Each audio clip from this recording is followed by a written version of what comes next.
Welcome to the Horse Frog Podcast. I'm Kamran. And I'm Billy. Billy, what would you say we do here? Well, we like to dig deep into a bunch of books and shows and movies that we love. In excruciating detail, right? In excruciating detail. And we like to talk about things that we like about them, what they make us think, and what we learn from them. And a lot of times we're going to go off topic, but we're going to bring it back in. Basically, it is just two guys hanging out talking about their favorite stuff. And it's not meant to be a replacement for anything. It's meant to be a companion to anything that we're talking about, any shows, any movies, any books that we're talking about. And we really appreciate you taking the time to be with us today. Hopefully you'll enjoy the show with us. One final note before we begin the episode. If you would like to support our show, we have a Patreon set up. You can find the link at horsefrogproductions.com. You can also email us with any feedback at contact@horsefrogproductions.com. Depending on the platform you're listening from, it may also be in the episode description.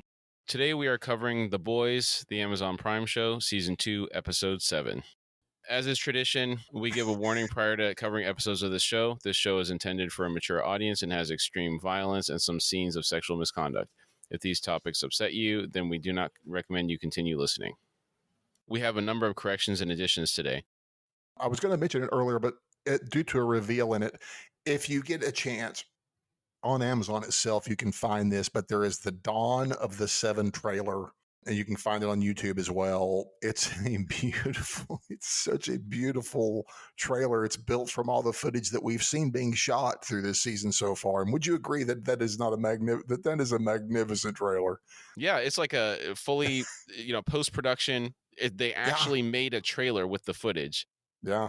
We didn't mention it last episode when Billy brought it up to me the first time because at the very end of it, Homelander says something about Stormfront that it wasn't revealed until the end of episode 6. So yes, we were recording episode 5 when you brought it up. Right. We wanted to wait until we were going to release the episode 6 before we mentioned it. Yeah. When we were covering season 2, episode 6, we were trying to recall if Kimiko had heroically rescued anyone. She rescued Frenchie when she attacked Black Noir in the alley, and she died for it, then came back to life. I think this was season 1, episode 3, if I'm not mistaken. I looked around, and I believe that is correct. And I like you, I kind of feel embarrassed that I can't remember that her first introduction is her saving him in a way. Mm-hmm. So yeah, because I believe the specific discussion we were having was we're trying to think of who was actually being heroic besides Starlight. And Kimiko is the answer. There you go. Okay. Yeah. Good job. Now, there was a mention in that same episode where the election for Warren G. Harding was the first election where women were allowed to vote. And I was curious whether that had a material impact on him getting elected. And I did go deep on this one. The first response I found was a very generic one, and it said that, this was like the 1920 presidential election was, like we just said, the first one where women were allowed to vote, and many historians considered the vote of millions of women to be a contributing factor in the victory. But there's a PhD. They go by the name Christina Graves, so I'm assuming she's a PhD. I'm assuming it's a she, and I'm not trying to make any assumptions here. But what she says is that in reality, the 19th Amendment and that same stuff had probably very little impact. And the big deal that I took away from that was that in a survey conducted, so many of the women would have either voted the way their husbands voted, which was it. That was if the person voted at all. Mm-hmm. So her conclusion seemed to be that it was probably very negligible for the first 2 election cycles because they thought that there was articles in magazines talking about is women's suffrage a failure and then women's suffrage declared a failure. So they were kind of skeptical at first about having given the women the right to vote. So that's the 2 sides I've got to that. Yeah, I could see that because the communication systems that they had back then weren't as robust as they are today, right? Yes. You were lucky if you had a radio, if you were poor, and probably it took some time for word to spread that people even could vote.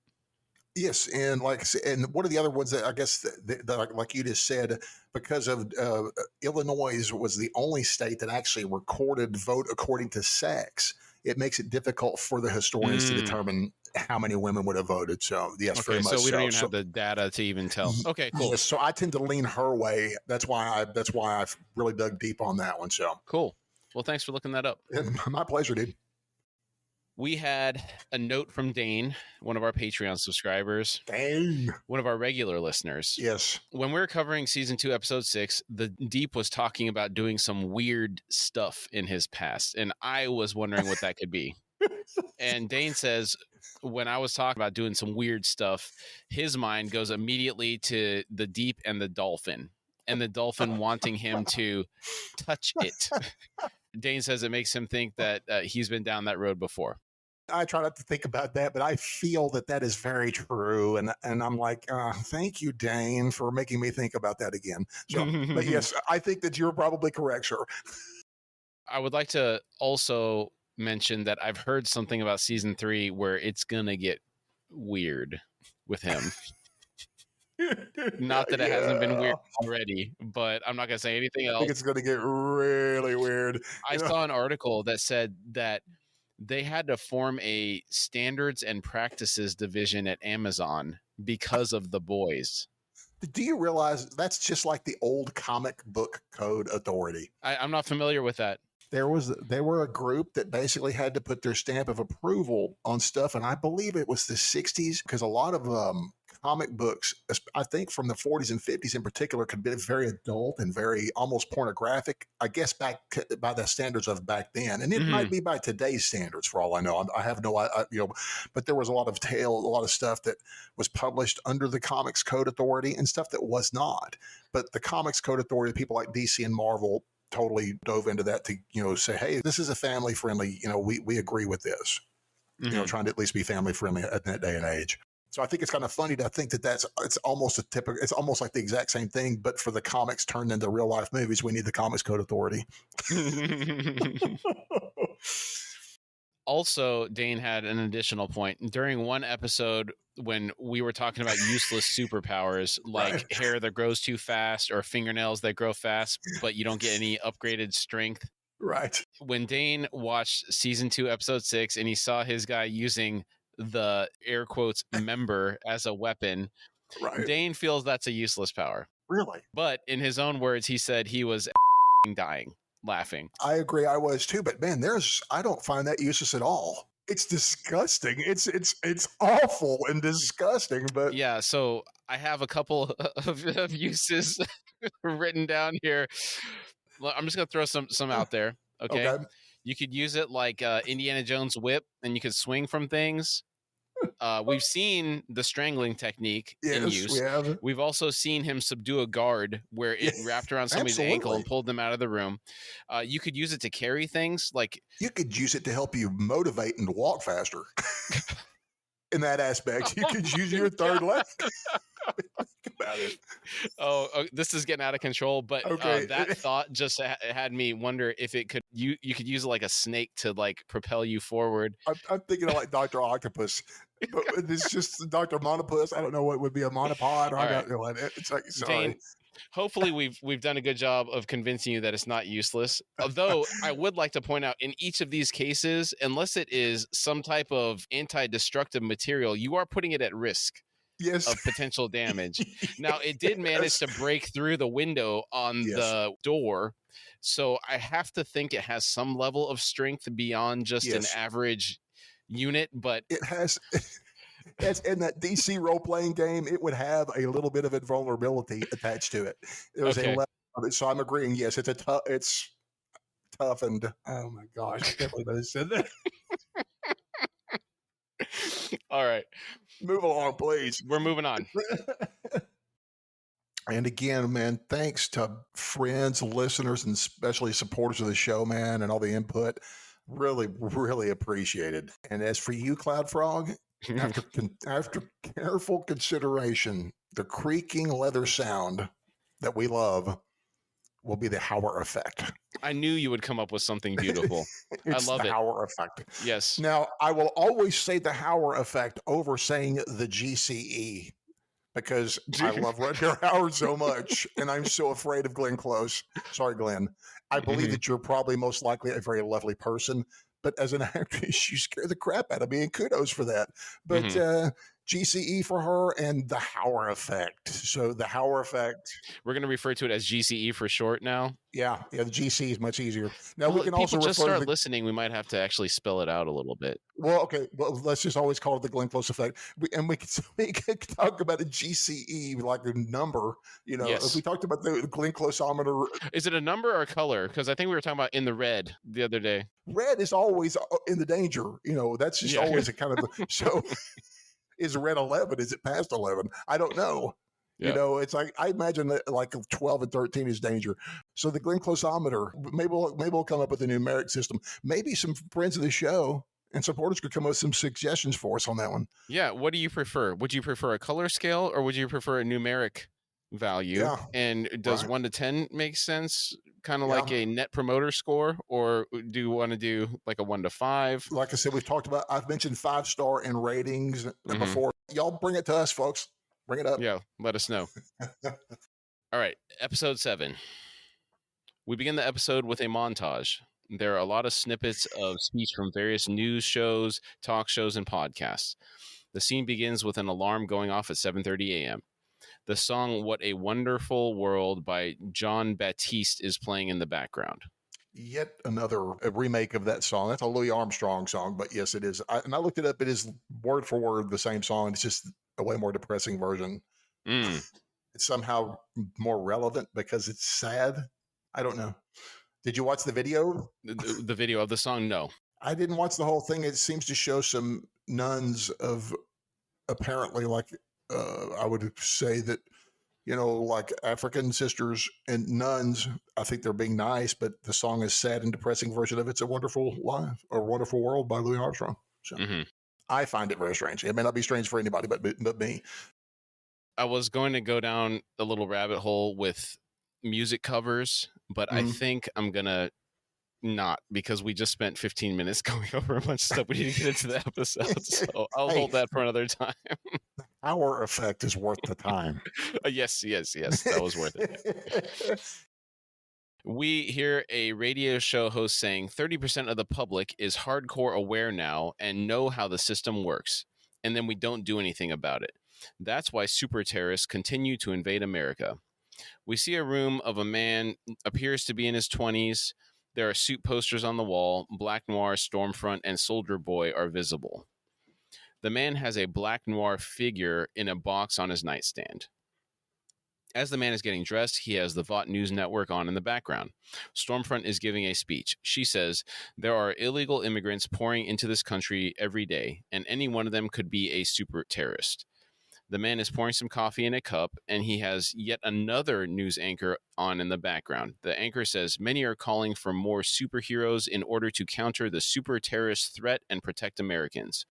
The man gives the cup of coffee to an older woman, presumably his mother, who he still lives with. On the TV, Vought News has a picture of Kenji, Kamiko's brother, on the screen, and the title reads, "Super Terrorist Threat is Real." Below that, we see a note that says, "Vought stock price looks to rebound." There you go. The man tells the woman, "Got to go. I'm late for class." We hear Stormfront saying, "What is our government doing about this? All of us. We need to stand up right now." The screen now says, "Supervillain sleeper cell?" ? The man's mom thanks him for the coffee and tells him to have a good day. The man is walking down the hallway listening to yet another inflammatory thing on his headphones. He smiles at a woman that is walking the opposite direction in the hallway. She doesn't even notice. Her head is buried in her phone. The person he is listening to is saying, "I am sick of waiting for some executive to finish his..." We don't hear the rest of that sentence. The man goes to a convenience store and is buying something. Before we continue on that, have you did you say you had or had not read 1984? I haven't read it yet. Okay. There's just the rhetoric from the news is very strong. There's something very reminiscent of that to me for some reason. It's the driving of the pushing of the fear and let's push as much fear as we can here. Right. Like we've been seeing this for real anyhow. So I mean, here it is on display on this show. So yeah, you can kind of see Stormfront's influence a little bit. After a conversation with Homelander in the last episode, you can see how she's trying to tie immigrants to the soup terrorists. Well, I told you he is actually supposed to be representatives of somebody in particular. Oh, And we never really went into this. I think you know who I was talking about, but who he is supposed to represent in particular. Okay. It's Trump. Really? Homelander is? Homelander is supposed to be Trump. Yes. Huh. Homelander is supposed to be Trump. Okay. Yeah. So there you go. Congresswoman Victoria Newman is on breaking news on NNC. The headline reads, Congress announces VOT hearings. Victoria says, we are going to hold hearings on VOT and Compound V. To the left of the TV, there is a package that has a picture of Black Noir on it. The text is fuzzy and hard to read. It looks like it might be perfumed wipes or something of that nature. Did you notice that? Could you tell what that was? I did not. I didn't look deeper on that. I just, when you mentioned perfume wipes, I just was thinking of mother's milk for some reason. Okay. Because of the wipes and the, you know, it's like, that's the guy who needs that, you know, this Black Noir, you know, that's too funny. I didn't realize there were wipes. There's some other suit merchandising around the store. The Starlight Get the Skin You Deserve ad is in there. There are A-Train and Black Noir merch signs as well. I think the Black Noir one is attached to a lottery machine, if I'm not mistaken. And I think so. They're like selling tickets for other stuff around the store. Yeah. The clerk, I believe he's Indian, so we'll talk more about him a little bit later. Yes. The man, we see him back at home later in the day. He's browsing social media. He comes across a meme that says, immigrate legally or die. In this meme, I can see the silhouette of 4 soups, and they don't look like the ones in the 7. Okay. Likely, this is a teaser for season 3. We'll have to come back to this point when we confirm who the antagonists are in season 3. But the one on the left kind of looked like he might be Gunpowder. Okay. I'm curious if I've mentioned the name Team Payback before, just because you had saw the name Swatto. Yeah. And Swatto, and they showed a picture of that Crimson. I can't remember what that lady's name is, but we saw a poster of some Crimson somebody, and I think it's in the Haitian King's basement. I think is where that one is. But but those are all Team Payback members. Okay. So with all of this Team Payback, I'm curious if they're going to be a big part of our season 3 is going to possibly a big Team Payback or something like that. Yeah, it's interesting looking through this show with a fine-tooth comb, the little things I'm picking up, where they were actually putting these Easter eggs in this season. I didn't notice any of that last time.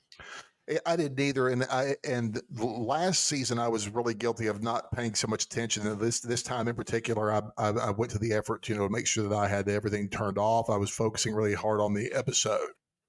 There were some things I was paying attention to what was going on. I wasn't looking in the background so much as I should have been in some parts. We can hear Stormfront say, I'm going to tell you something I probably shouldn't. I'm going to tell you something that the government doesn't want you, and we can't hear the rest of it. Next to the man's computer, we can see he has a Stormfront bobblehead on his desk. The day resets. Again, the man is inundated with inflammatory rhetoric. The alarm goes off. The radio host is saying, and they want more super terrorists. We see a shot of another Stormfront figure. She's hovering in the air with electricity coming out of her hands. This is in the man's room. Another talking head is on the TV. They're saying many people are pointing out that the rush to judgment by the left. Now, this last statement is coming from someone on the VOT News Network, so I think our suspicion that it represents something like Fox News is likely accurate. Yes. So does that make Mr. Edgar Rupert Murdoch? But no, I do agree that this, especially with the idea that they want to portray that the Fox network is so inflammatory. This is most assuredly supposed to be Fox because this is some super inflammatory stuff there. So yeah, I'm big time Fox News satire. We get a flurry of more and more random snippets of news. The man is getting dressed again, same routine. On the VOT News Network, Stormfront is being interviewed by one of the news anchors. The title reads, Compound V Hearing. Notably, below that, there is another subheader, Victoria Newman's college dance videos resurface. This has to be the Walk Like an Egyptian video that Homelander alluded to in episode 5 when he landed at the protest in the VOT Square and he took the mic from her. That's what I'm going to say. Sarcastically, I think he said, I love your Walk Like Egyptian video. Yeah. Stormfront is saying, but why does it matter what some supervillain loving snowflake has? Don't hear the end of that one. I need a point of reference. I've heard this term snowflake a lot. I honestly don't know. I have so bowed out of media unless I reach out for it, that I've heard this term bandied about, and I don't know what, I don't even know what that really means. I know it's a derogatory. I'm assuming it's derogatory. I take it as like a delicate little snowflake, somebody that is just, they can't handle anything. It's like Oh, the world around them has to be perfect. If anything is outside of what they can handle, they got to shut it down, life is vague and confusing, folks. That's just how it rolls, isn't it? In the convenience store, again, we see Stormfront on NNC for another bit of breaking news. A lot of breaking news this episode. I'm not sure all of it is legitimate breaking news. Are they riffing on the fact? Because you had pointed that out to me. I did not know about the breaking news. I'm sarcastically pointing it out because they got in trouble for using breaking news for literally every story that they have on there. So it's kind of tongue in cheek. Yep. Okay, there you go. Thank you. The title reads, Stormfront defends fans who attacked homeless immigrant. Below that, it says 4 storm chasers arrested by NYPD. Is that a Stormfront fan? Yes. A storm chaser? Okay. Mm-hmm. Yeah. Okay. Stormfront stands, if you will. Okay. Thank you. Tying it back to that story. Hey, I'll take it. It's okay. We can learn we can relearn our culture as we go. As it evolves. Yep. Work on your Zoomer vocabulary. Please. Yep. I had to learn Erickson. That's tough enough, dude. It's like that was a tough enough gig there. Crepuscular. That's what I don't even remember what that is. Dark, right? Isn't that like shadowy and dark or something? It's like nocturnal almost. Yeah, okay, It's like, but it's like such odd his usage of gelid. Mm-hmm. That gelid is cold, right? Crepuscular. What was the other one? The coruscating? Was it? Yes. Yeah, coruscating. Yeah. Mm-hmm. Coruscating. Yeah. So yeah, a lot of big ones. Yeah. Got a bunch of big ones. That's not even the archaeological stuff. That's actually, as we're going through it, maybe we should point those out. Yeah, there we go. Okay. We will. Yeah. She is saying, one super terrorist has already gotten through, more will come. And I mean, for all we know, these maniacs could have already flown over our borders and be standing next to you right now, just waiting for their chance to kill us all. The man does a double take when something in the street causes a reflection to light up the clerk's eyes. And now he's staring real hard at the clerk. Now, remember, I mentioned before he was Indian. Background was Hindi. Yes. The clerk asks, you all right, pal? And his name is Kuldeep. He has zero accent. It's completely American pronunciation, right? Probably born here. Yeah. The man says, yeah, and leaves the store quickly. Again, the man is shown browsing social media on his computer. There's a meme of Victoria Newman saying, target acquired. Another meme with Victoria says, we need hearings immediately. We'll make up the crime later. He's watching another Stormfront speech where she is saying, keep America safe again. And I am so glad that I was there this time. But what about, we don't hear the end of that one. We see the man awake at 3:30 a.m. looking at his phone. So this is where the breakdown starts to happen. Right. Then he's getting dressed for the day. On the TV, Stormfront is on Vought News again, and she's saying, I am counting on you. The flashes are coming quicker. Another day goes by. We hear Stormfront say, we have to make our voices heard. He's looking at a Stormfront meme that says, let's do this. All the voices start to overlap, and the man is visibly overwhelmed. Next we see he's staring at himself in the mirror. He puts his headphones in and leaves the house. He enters the convenience store. We can hear Stormfront saying, I am counting on you to show us the way. Don't let me down. The man is visibly distraught as he walks up to the clerk. The clerk smiles and greets him. He's been shopping there every day. Yeah. This is kind of a serious moment, but I need to point out that there are a bunch of boxes of Frosted A-Train cereal behind the distraught man. Nice. The man then raises a gun, and the clerk says, whoa, whoa, whoa, holding up his hands. The man says, I saw the light in your eyes. And the clerk says, just take the money. The man says, you one of them? You a supervillain? The clerk asks, what? The man yells, are you bulletproof, mother effer? The clerk starts begging, saying, no, please, I have a family, please. The man pulls the trigger. The clerk's hit in the head and drops to the floor. He's dead. The man walks up to the counter and looks down at the corpse. Then he starts freaking out, realizing what he's done. That's really a very harsh scene. Very tough to watch. It is. And, given well done, though. There's been a couple of incidents recently with people freaking out and going and acting out on it. Yeah. Kind of makes you think about what they need to do to get mentally unstable people help. Yeah, that's a big fact. Yeah. I'm going to make a joke here, and I'm not going to be trying to be tasteless, but, they want to talk about gun control. It's ought to be like cell phone control and tablet control. People ought to be a certain age and a certain ability to process things before they're allowed to handle one of those things sometimes. When these things, I don't know, man, because I was just joking. Of course, okay. Like I said, I did preface that, but I am just joking, of course. Okay. But that you see where I'm going. It's like that stuff is almost more dangerous than an actual weapon. That is a weapon. Information control. Yes. Yeah. Yes. Moving on, we are taken to Mallory's beautiful house in the woods. Stunning house. Yeah. Lamplighter is speaking with Victoria Newman. He is saying, "Look, I told you. Stormfront gave the orders. I just executed them. It wasn't easy." Victoria says, "Yeah, I think we can all agree that you're the real victim here. Now let's cut the and go over it again from the start."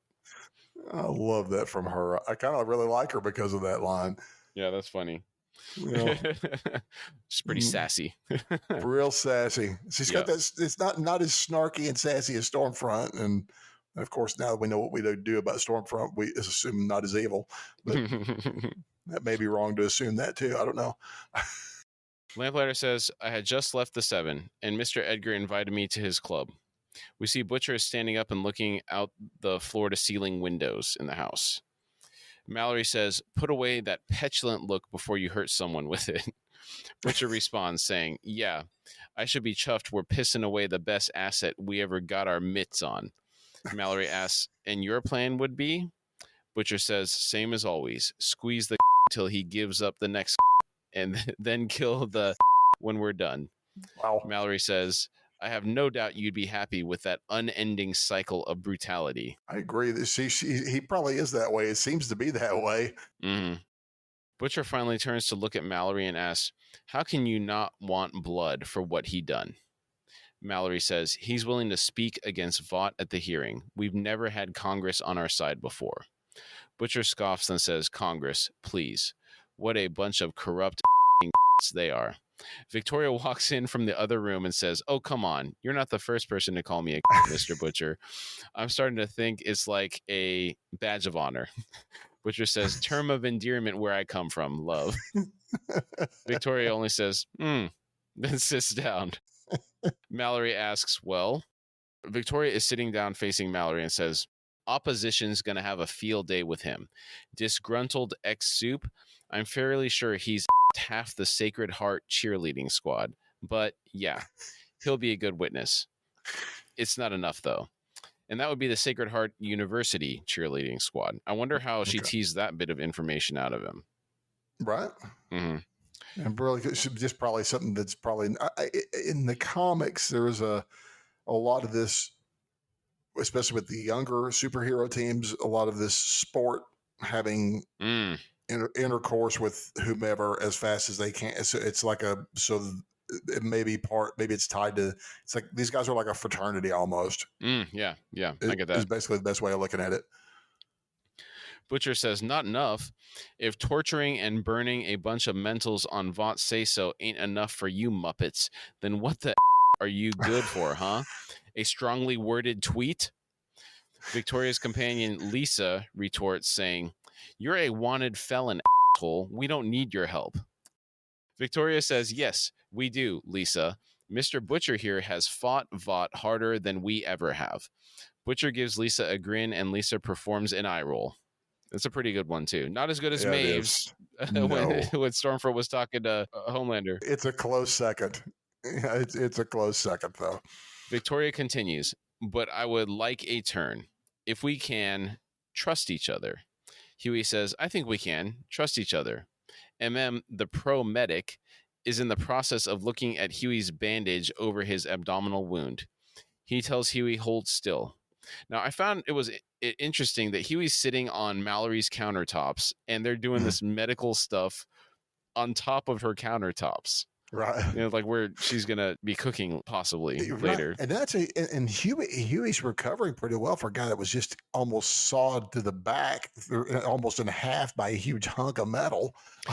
We don't know how much time has passed, do we? That's true. That is true. I mean, it's got to be relatively quick, though. They had to move pretty quick on what happened after the last episode. I think the stakes are pretty high right now.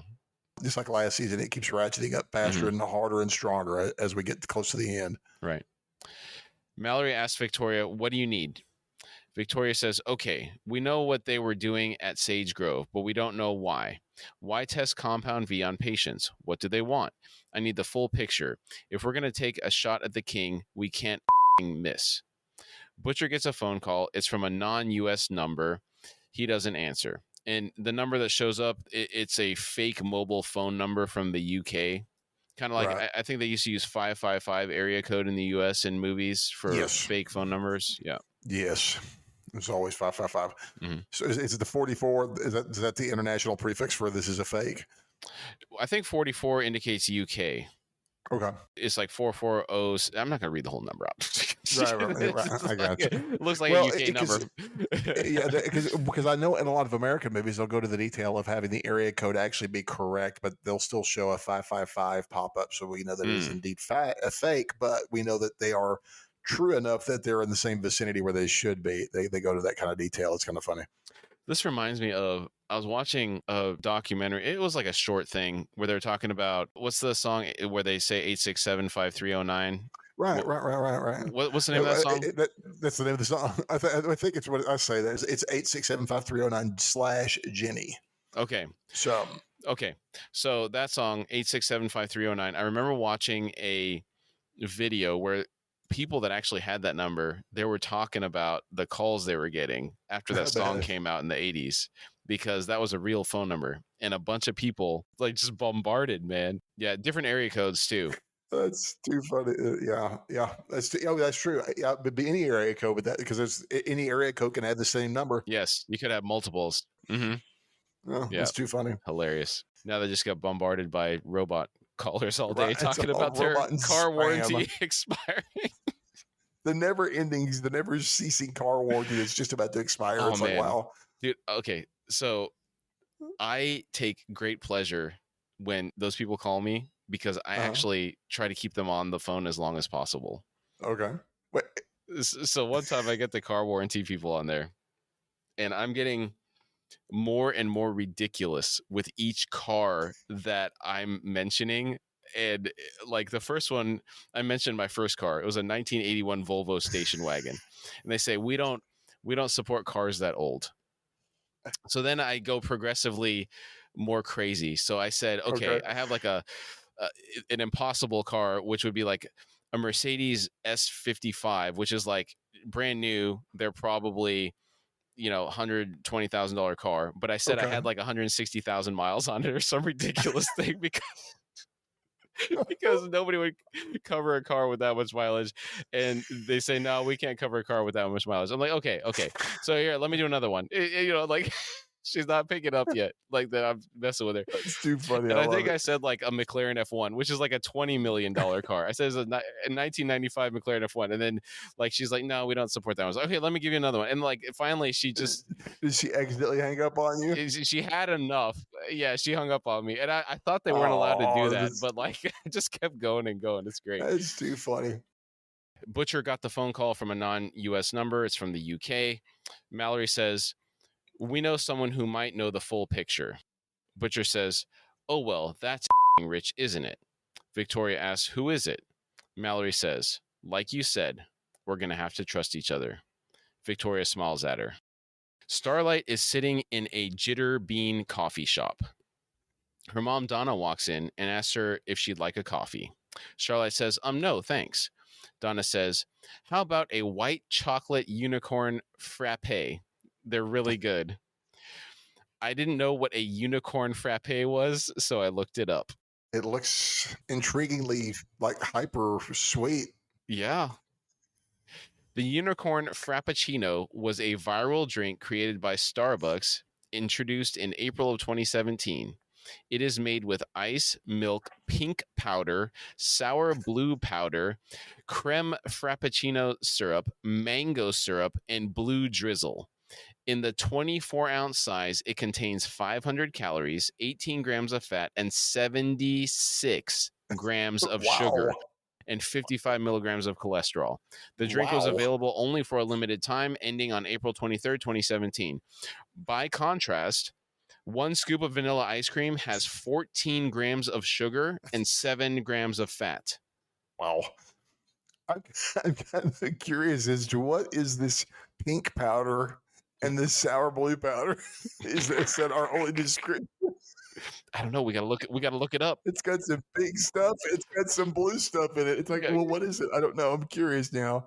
I'm also scared. Yeah, it almost has like a cotton candy feel to it, the way it looks. Okay.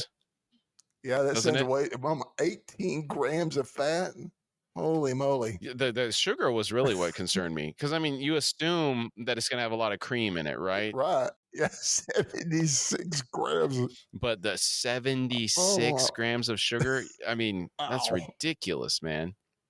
I love how it was short-lived drink because there's like the heart attack in a drink there. Well, you say short-lived, but I mean, they sell this kind of stuff every day. It's just not a That's limited true. edition, pink and blue, whatever. So, well, the another seasonal one is that pumpkin spice latte, I think, Oh, or that's they a big probably have one, yeah. frappuccinos for those too, and they all are super sugary. They're all really bad for Yeah. you. Yeah, they are. It's basically a milkshake. Yeah, as my mother would always say, like, if it tastes good, spit it out. It's not gonna be good for you. Yeah. She says, and so she's just kidding, of course. But, Yeah. Unless it's a steak. right. Steak's always good for you, always. Starlight shakes her head and says, no. Donna pushes the issue and says, I'll get one to share. Starlight has had enough and says, Mom, I don't want a unicorn frappe. Donna moves to sit down and says, okay, sorry, just nervous. Starlight nods, then asks, when did you get to town? Donna says, I never left. I've been staying at the Days Inn in Newark. I'm not leaving until we talk this out. I know what I've done to you. Believe me, I know. Starlight says, Mom, it's not just you. It's... She pauses for a moment, then continues. Do you remember that cross you gave me for confirmation? Before every save that I went on, I would touch it, like a football player leaving a locker room. I thought that God was sending me on a mission. I feel so stupid. I gave my whole life to nothing. When people always treat it like that, I don't see what they expect to get out of it. Touching her cross doesn't do anything for me either. I'm a devout Christian. Mm-hmm. Touching her cross doesn't do anything for me. It's not going to protect me. It's not going to direct me. It's just a cross, man. It's just a necklace. Mm. I don't know what she's expecting out of this cross.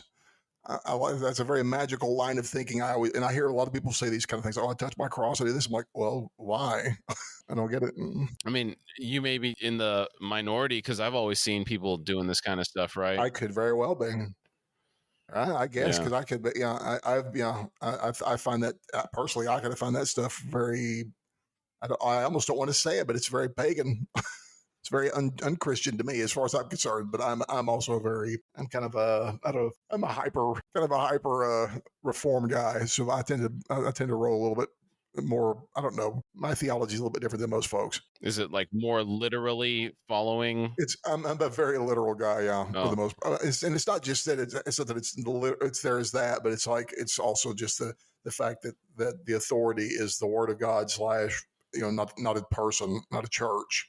The preacher doesn't have any authority over me.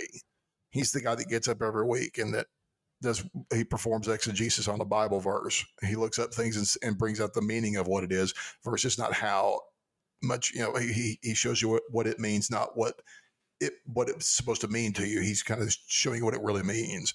That's what their job is. Not to, like I say, and we don't bow down to these guys. Like I don't kiss the ring. I don't kneel to them. This is, they're just folks. Okay. They're trained folks, mind you. Mm-hmm. But they're guys with PhDs is what they are.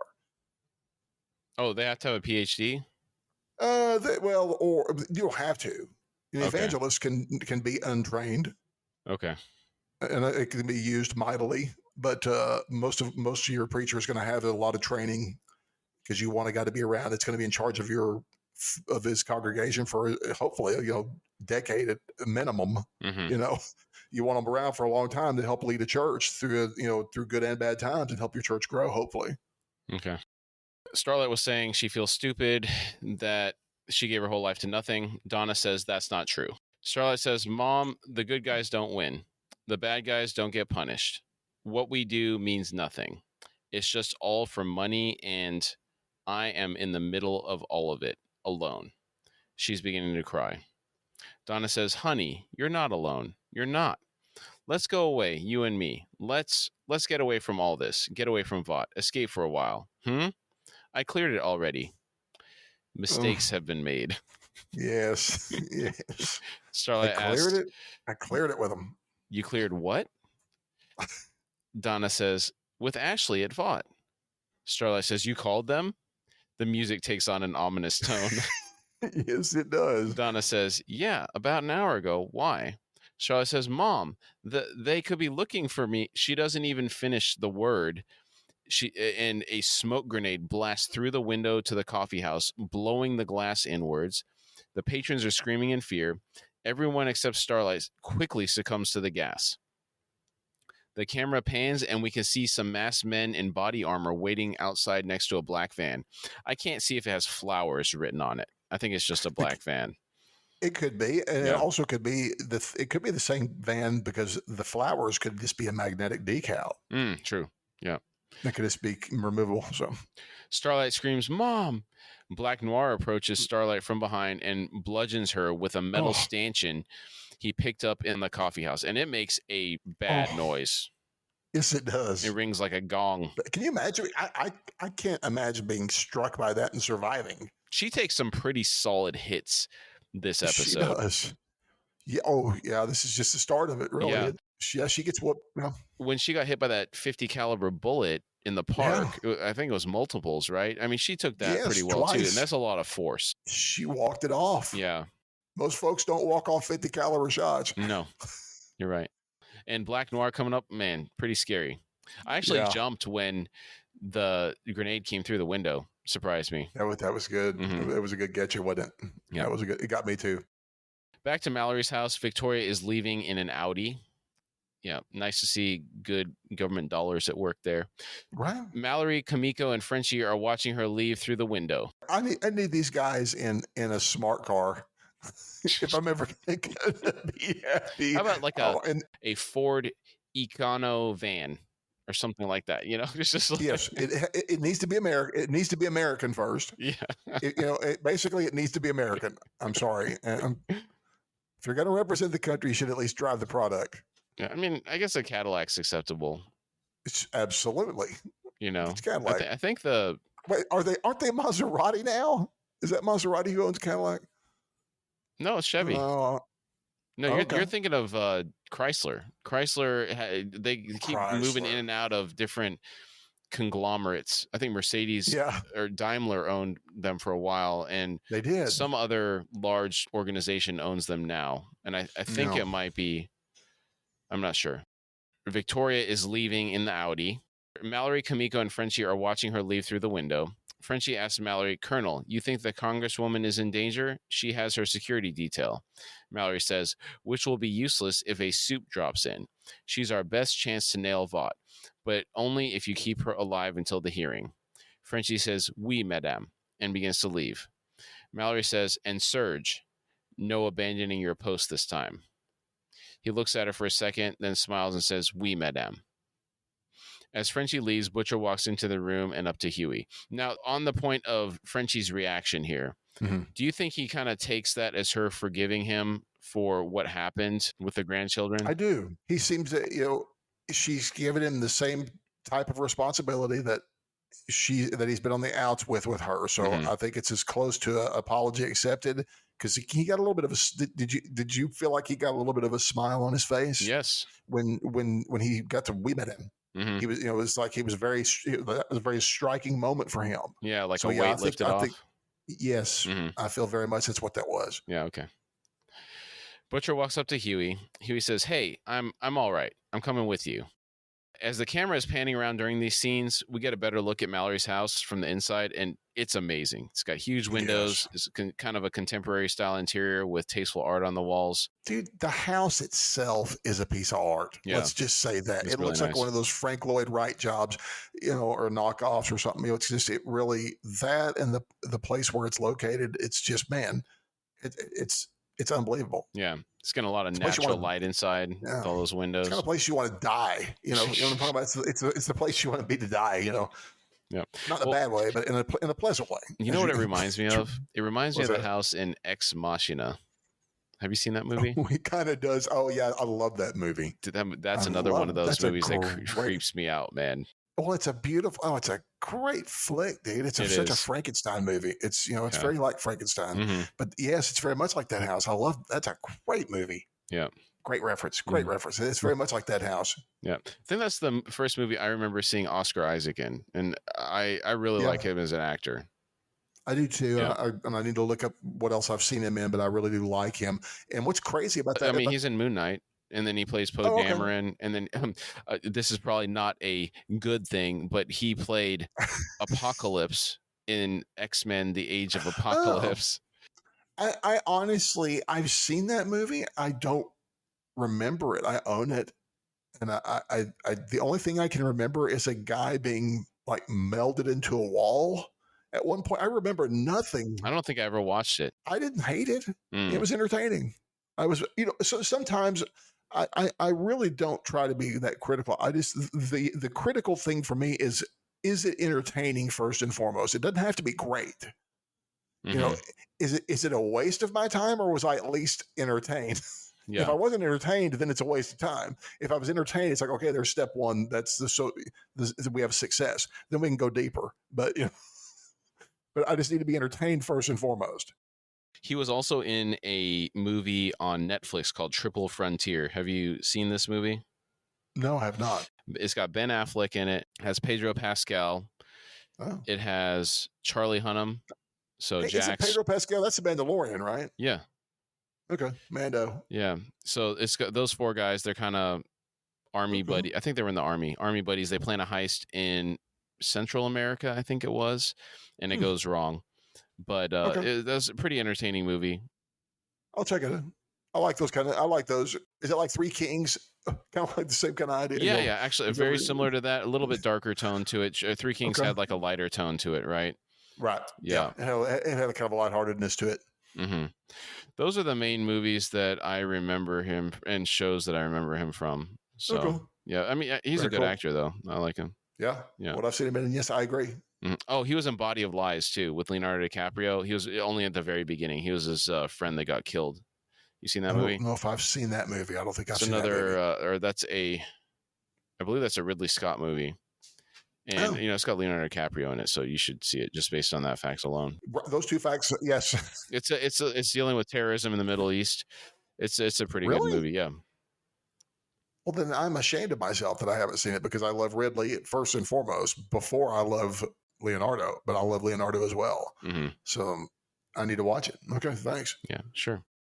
Butcher says, "You're in no shape to go anywhere. Besides, we got a very important job for you.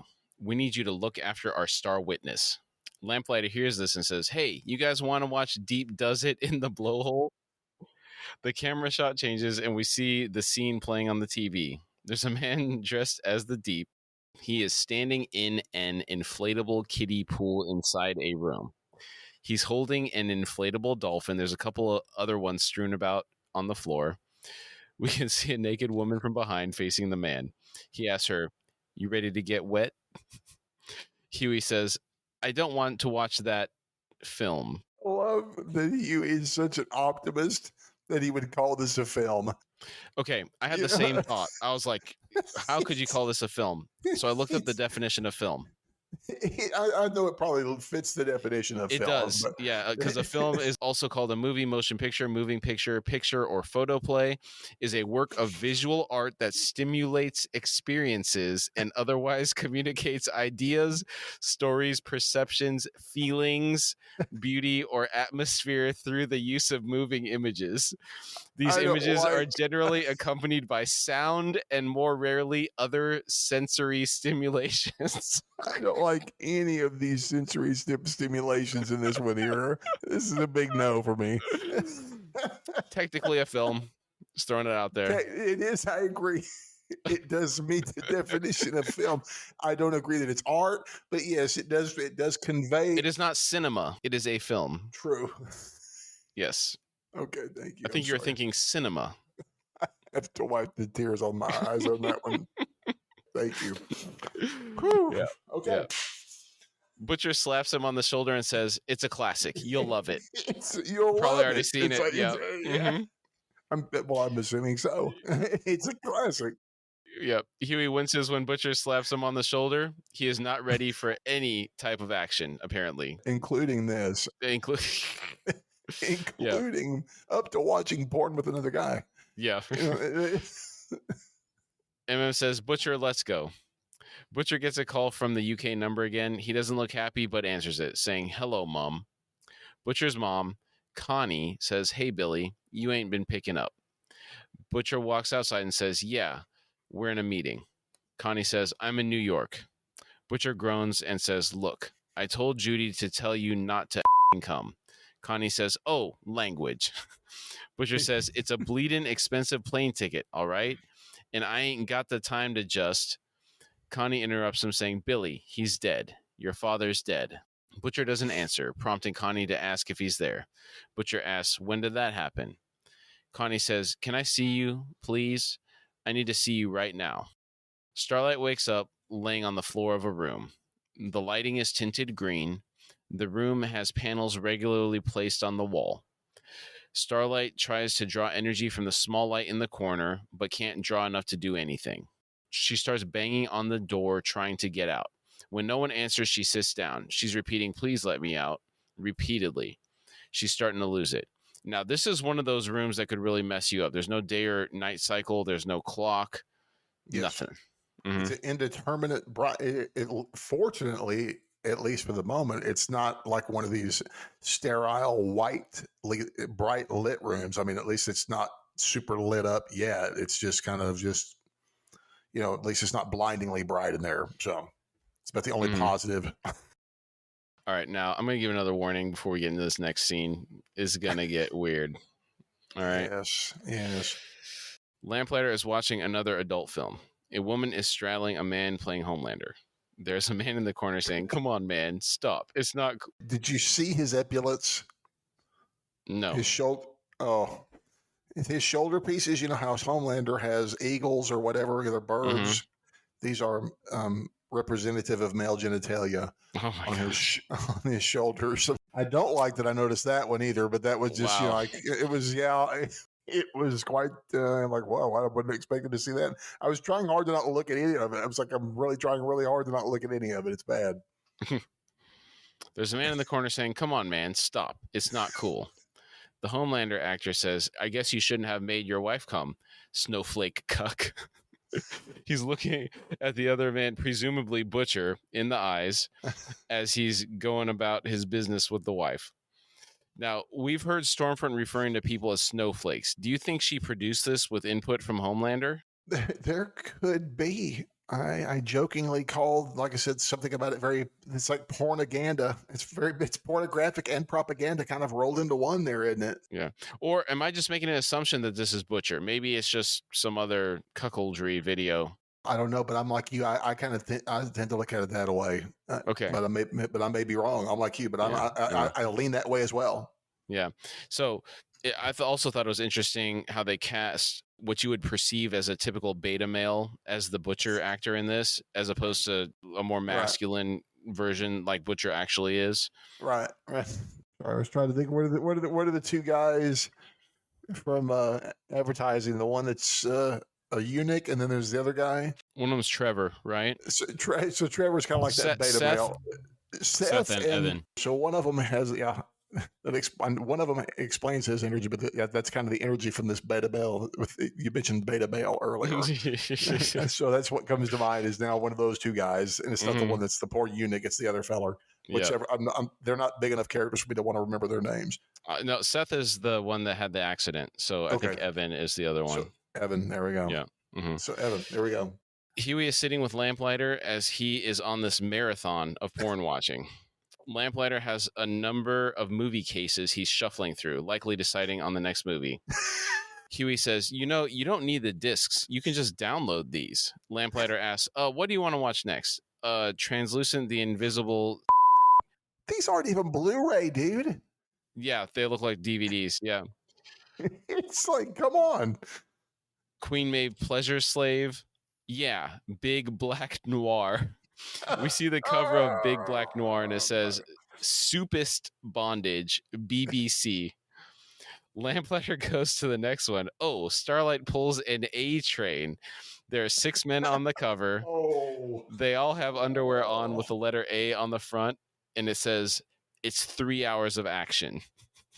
This reminds me of that Clerks, the ordering the videos in Clerks sometimes for some reason. You're going down this list. Yeah. Okay. With this last one, Huey declares, I'm good. Thank you. I agree. Lamplighter pats Huey in the back and says, okay, different strokes, man. Huey shakes his head and says, please don't say that in this context. I agree. Please don't. Yeah. Lamplighter's smoking and drinking a beer. Looked like he was eating pizza earlier. In the movie, the butcher character says, I should just get up and leave. The Becca stand-in looks at him, continues performing her activity, and says, but you like watching Home Banger me, don't you? Oh my gosh, I didn't realize his name. So now that name has been established, the shoulder epaulets make much more sense. Oh my gosh. I'm going to be honest with you. These titles and the twisted nature of what they've come up with here just cracks me up.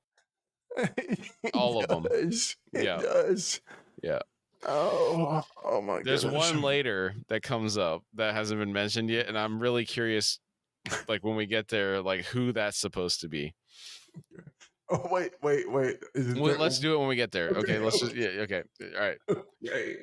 Huey tells Lamplighter, this isn't healthy, man. You can't watch porn while the sun's out. You can't watch it with people, please. Come on, dude. It's like I don't even watch it anymore. It's like, but it's not something that you it's not a group effort. It's not. At least I hope not. Lamplighter says, "Look, if I get up at that hearing, I'm dead anyway. What difference does it make?" Huey reaches for the remote and picks it up, saying, "Okay." He's meaning to change the channel to something else. Lamplighter says, "Drop the remote, or I'll burn your face off." They share a look, and Huey throws the remote back on the table. Lamplighter scoots the remote over to his side of the table with his foot. In the background, we hear Homebanger say, "Want me to your wife like she deserves? Cuck." Great dialogue on this.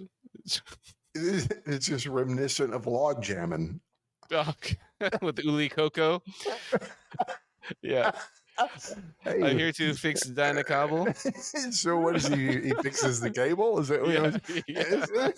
I am expert. I'm here to fix cable. I'm expert. I'm expert. Oh, you said it was Carl Hungus. Was the porn actor's name in Log Jammin'? Somebody was Uli Coco in that. It's Peter Stormare. No. The actor. But I thought they called him Uli Coco. The musician's name was Uli Coco, and then his name in that movie was Carl Hungus. Get it? Right. But the Carl. No, Hung. I know. I think that's how it breaks down. Okay. Yeah, you're right because Carl Hungus is the quote unquote stage name for the Uli film for film Log Jamming. With Bunny Lebowski. Yeah. Bunny Lebowski in stereo. I love it. That was beautifully done. That was unprompted, folks. It was completely unprompted. Okay.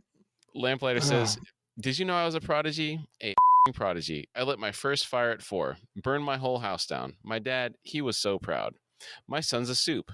I was going to do great things. I almost did. Now look at me.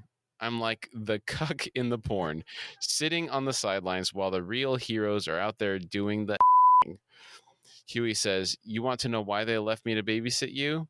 Lamplighter guesses, "Because you're useless." Huey says, "My mom, she, never mind. After she was gone, I watched my dad do nothing his whole life. But me, I thought I'd finally found something. I thought I found what I was meant to do. But it turns out I'm shit at that as well. You're not the cuck. I'm the cuck." Lamplighter says, "Actually, you're worse. You're the cuck fluffer." Huey looks at him without saying anything. Now, help me understand how Huey feels this way. How does he feel he's getting cucked? Now, is cuck in this managed to be a cuckold? Is that what we're Yes, referring to? cuckoldry. Yes, Okay. yeah, it's short for that. Yeah. I don't know how Hewitt's done quite a bit. And I don't see why, but I know he sells himself short and doesn't see himself as doing. Now I get people that want to sell themselves short sometimes. I mean, I get why he's doing that, but I don't see how he would see himself in that role Hmm. at all. I don't get it. I'm Yeah, like you, I don't get it. yeah. It's not like Starlight. Let's say it was the relationship thing with Starlight, right? It's not like she's out dating other people, so that's not happening. Right, And even then, like they're not technically together, right? right, So there's that aspect. And then in terms of within the boys, to say that he was being cucked there is like he'd be right. taken advantage of, and he's not really Yeah, being taken advantage of unless he feels that no. just because he has to sit out, they're taking advantage of his time, making him do like menial tasks or something. He might feel that way, but one thing I failed to point out when Butcher told him to stay here, let's talk about how the fact that Butcher was nice and concerned and know that he wants him to stay there to get better. I mean, that was a very genuine thing that just kind of slid under the radar. I forgot to say, but yeah, I don't see how maybe because he feels like he's unhelping at that moment, but he's done a lot. Yeah. He's been quite effective. He's grown quite a bit. Yeah, I don't see it. I Yeah. don't either. I don't get it. Okay. Now, this mention of the dad and the mom for Huey. Early in season Yes. one, I did have a feeling that this is what had happened to the dad. The mom leaving shut him Yes. down and made him the way he is. Do you have any additional info from the books about what the mom did that Huey won't say in this conversation with Lamplighter?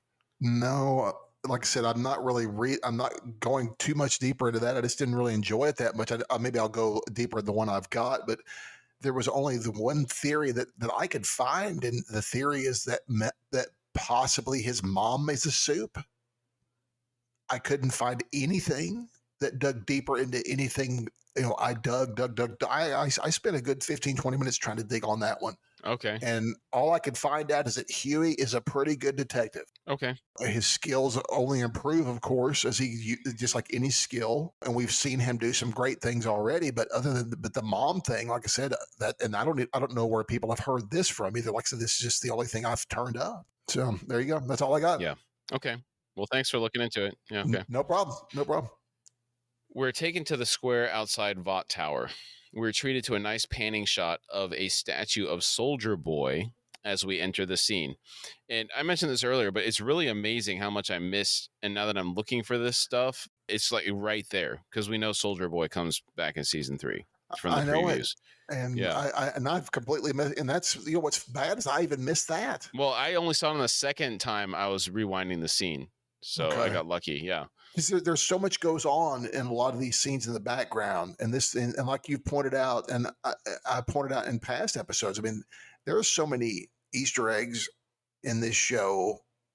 I mean, apparently it's just way more full than you and I even begin to guess at. Mm. So Well, so we're still missing stuff with I think we're still missing stuff. Wow. I Okay. say that. No, maybe not. I don't think we're missing much. Okay. But there's probably there's going to be somebody that's going to make us look like we know nothing. We might have to downgrade the title of this podcast. If it's not excruciating detail, then we might have to do semi excruciating detail. Maybe it's not excruciating. Yeah, just pretty detailed. The very detailed podcast. 95th percentile. I don't know. Okay. You'll come up with a title. Yeah, I'll let you think on it. Yeah. Yeah. Okay. Homelander is enthusiastically addressing a cheering crowd. He says, hey, what's up? How y'all doing out there? Good to see you. The crowd is cheering and they have signs. One reads, Soups Save America. Another one has a picture of Homelander and Stormfront. The text reads, Fighting for Our Freedom. Another reads, Red, White, and Super. Another says, I heart Homelander and Stormfront. And the heart is an actual heart. Do you just imagine Big Al from South Park? It's Red, White, and Super. Oh, no. Another has a picture of Homelander and says, Protecting our hashtag Homefront. Another one says, Compound V saves. There is a hand making the peace symbol, and that is making the V for the Compound V. Oh. Another has a picture of Homelander and Stormfront, and it says, The New War on Terror. Wow, nice one. Stormfront steps up on stage and gives Homelander a kiss. The crowd starts cheering and whistling. Homelander says, All right, hey, do me a favor. Who's the real heroes? He holds his hands up to his ears as if to hear better. He then points at the crowd and says, You are. Stormfront says, Thank you. I just want to be clear. No one condones the tragic shooting at the convenience store. Our thoughts and prayers go out to Kuldeep Singh's family, and we are making a donation to Samaritan's Embrace in his name. That's going to do his family a lot of good. Mm-hmm. The backdrop of this shot has a massive American flag behind Homelander and Stormfront. Homelander claps and says, Absolutely. Thoughts and prayers. But that doesn't change facts. This used to be a beautiful country. Remember? The crowd cheers, Yeah.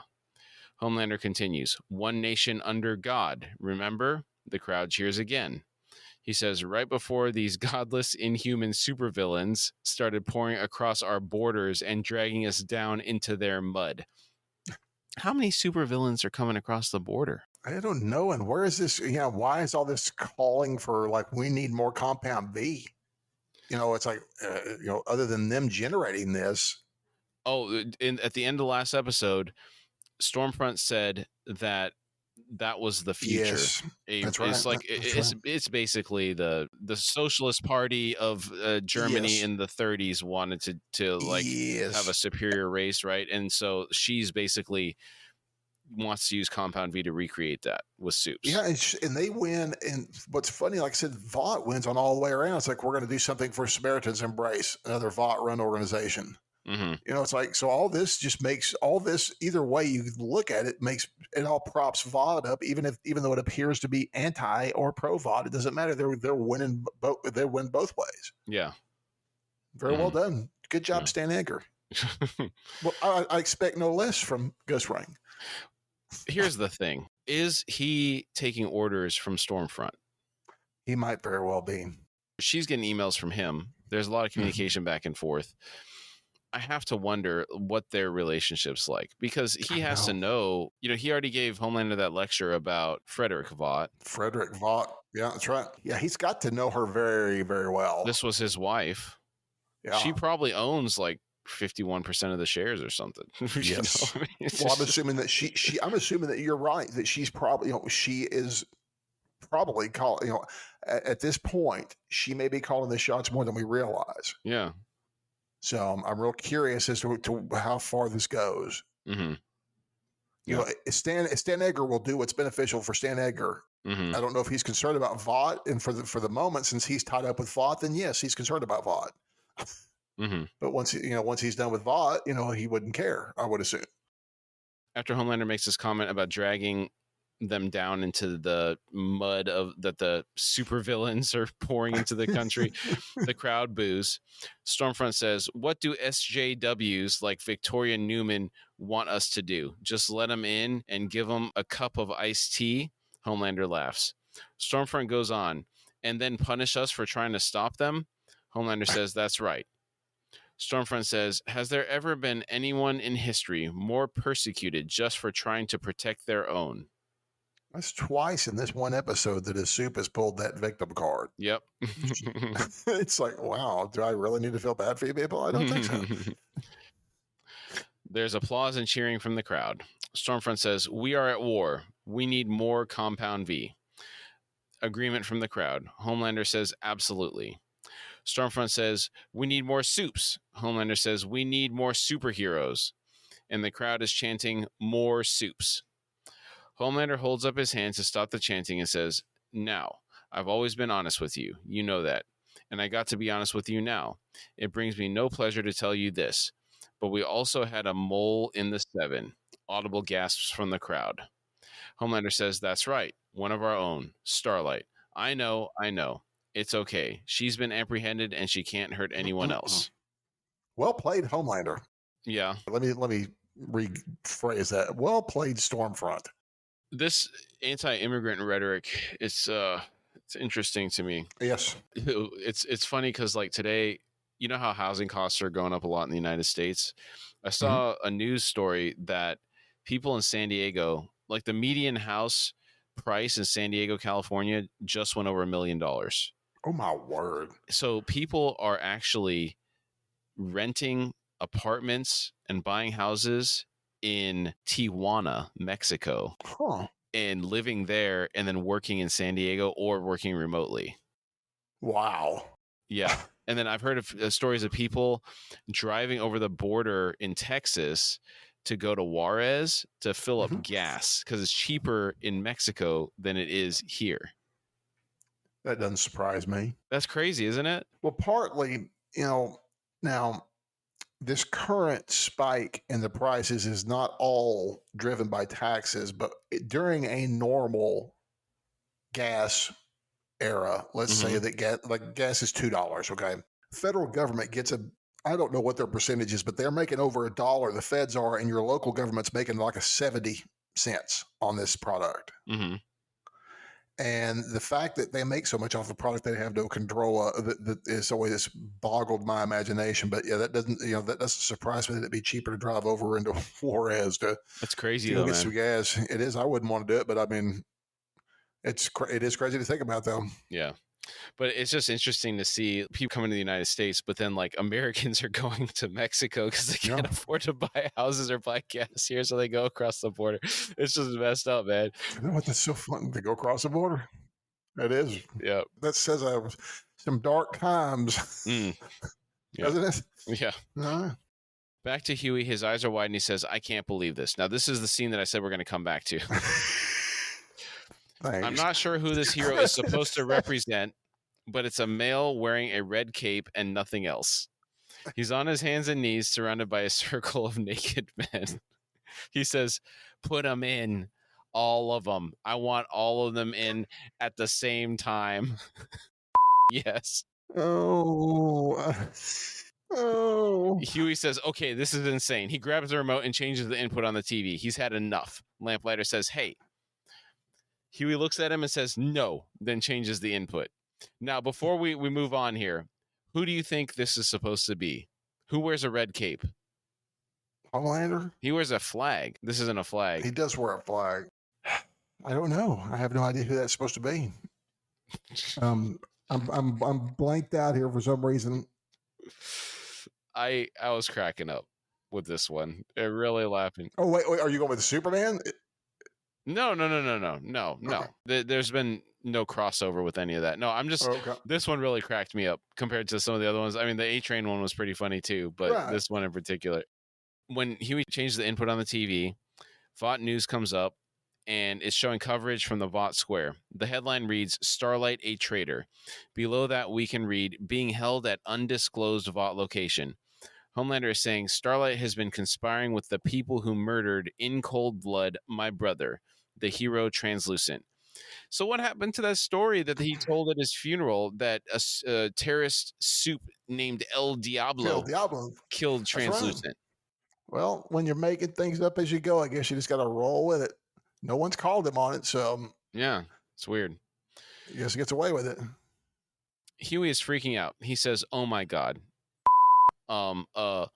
Huey picks up his phone and he calls Butcher. He gets the voicemail. Lamplighter says, "I bet you she's in 42D.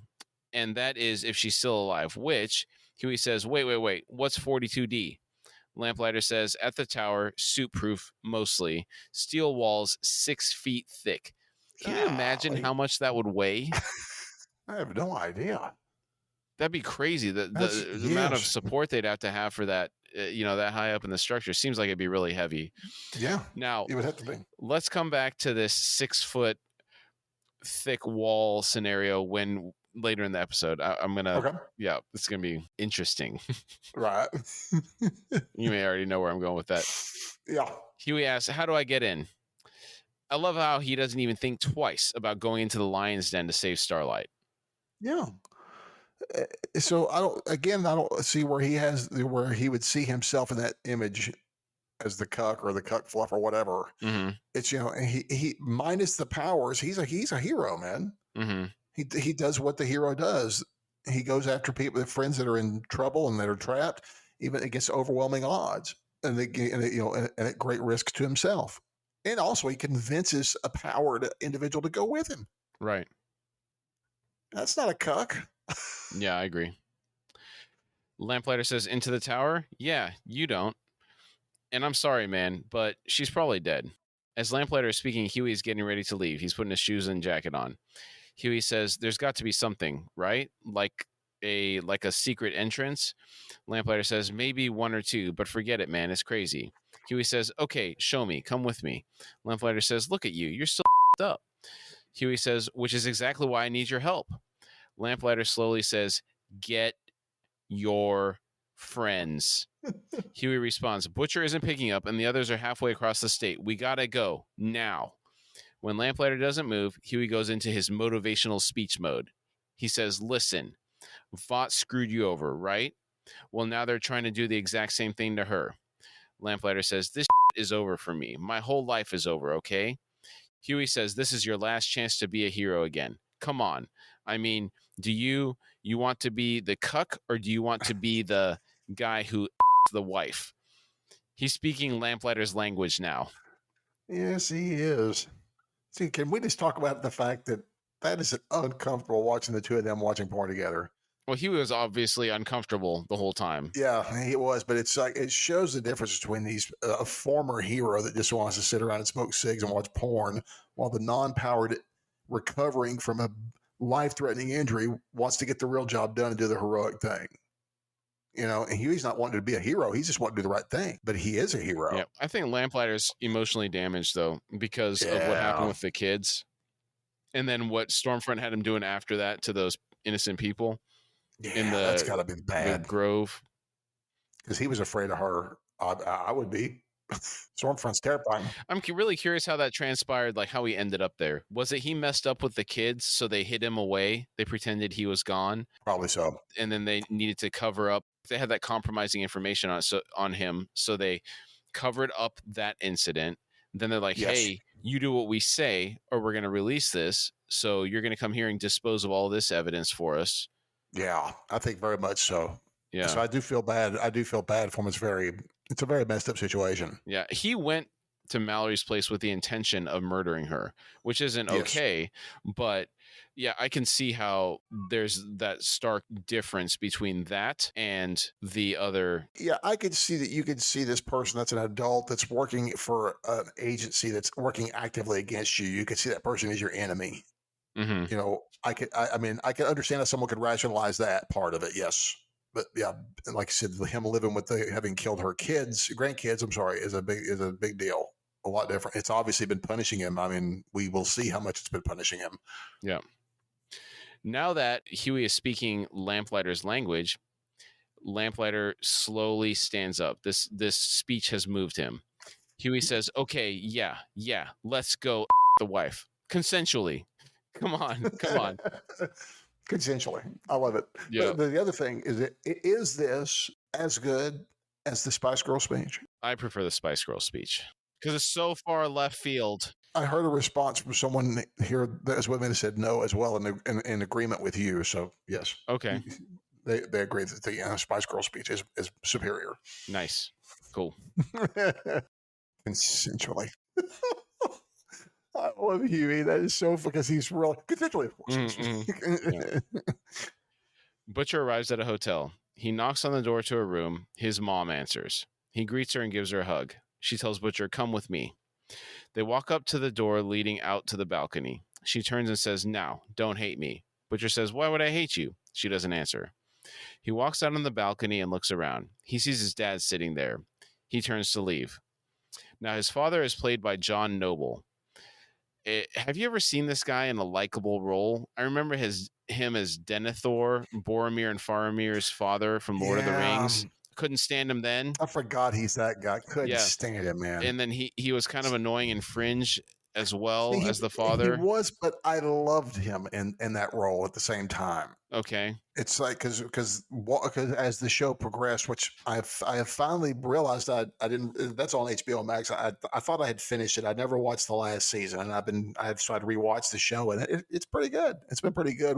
He does get a little on you after a prolonged exposure, Mm-hmm. but I did like him in that. But he's also in. Did you ever see Hunters on No. Prime? No. And it's not a primary role at all. I was kind of surprised it was such a small role for him, but he was in that one. But no, he's never been likable. And especially when you point out that he's Denethor, I completely forgot that he's Denethor. And I despise that character in the movie. And we're not supposed to like him either. Right. But is that the Glenn Close effect? Possibly so. I think it would be. I just can't think of a role that I've seen him in where I actually liked him, though. Because other than Denethor and Fringe, and then when I listed the Hunters, I don't know him from anything. When I was looking through his body of work, it was all TV, movies, voicing animated stuff. Oh, okay. That would explain a lot. Yeah, it actually surprised me. I thought I had seen him in more.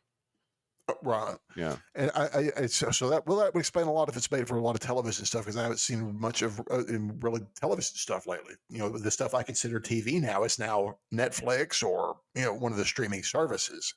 Right. So it's different. Butcher is turned around trying to leave. His mom has stopped Butcher from leaving, saying, "Look, I'm sorry. It was my idea, but you wouldn't come any other way." Butcher begins to walk out. His mom says, "Look, look, look, look. Don't. He hasn't got much time." Butcher says, "Not my problem. That's yours, because you stayed with the." His mom says, "Have I ever asked you for anything? Ever?" Butcher turns around and walks back outside to the balcony. She played the mother's trump card here. Yes. Yes, she did. Butcher keeps his distance from his father. His dad says, "William." He stands up. The motion is difficult for him. He asks, "No hug?" and takes a step closer to Butcher. Butcher points at him and says, "You step 1 inch closer and I'll kill you quicker than that ass cancer." The dad says, "I'll bet you would. I seen on the news where you topped that Stillwell slag."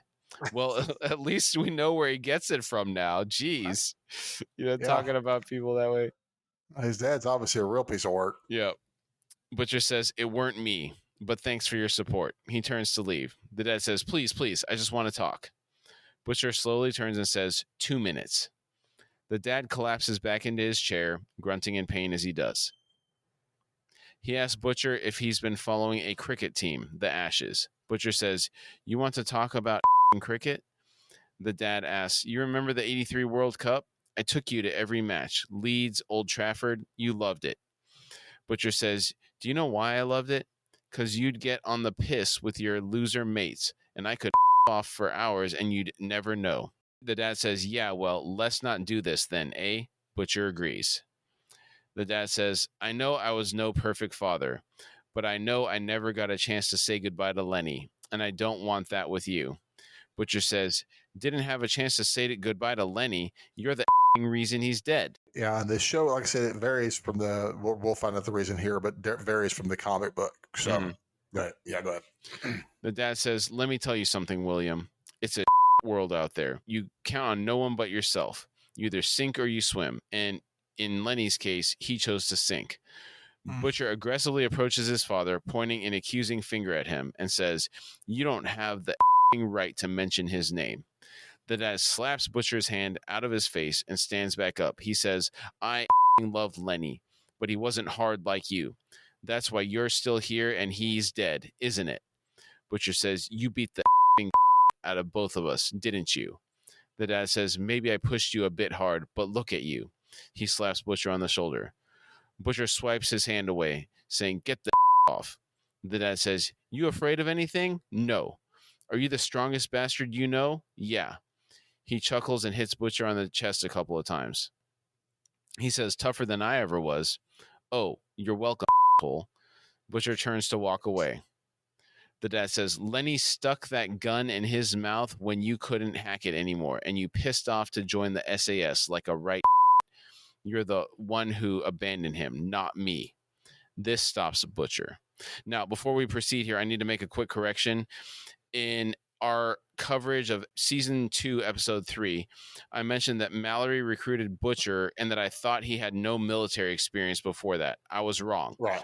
This throws my theory out the window that the military background Mallory had was one of the differentiating factors between her and Butcher, specifically that she is so organized and Butcher's operations seem so chaotic in comparison. And it was, you didn't read it. It was SAS and Yeah, I not believe the it said SIS. SAS. Okay. Yes. Because SIS is MI6, which is kind of like the CIA, or maybe that's the FBI. One of them is one is the other. But the comics that Butcher joined the Royal Marines, so yeah, I guess he would be the SAS. But Marines, Marines are chain of command, but they are also taught to be a little more push against the reins a little bit, aren't they? I don't know, man. You see the way those drill instructors get on them. That's true. But I mean, this is also the UK. But either way, I with a military, there's chain of command always in any military. I know it. Yeah. But I don't know why Butcher is such a chaotic agent, having gone through the same military structure. Maybe it's just a personality thing. It could be a complete personality thing. You get a guy like MM comes out, it fits his OCD personality to a T. It helps him. For Butcher, it's something he's always fought against. Yeah. Mm-hmm. So this last statement from the dad causes Butcher to turn around.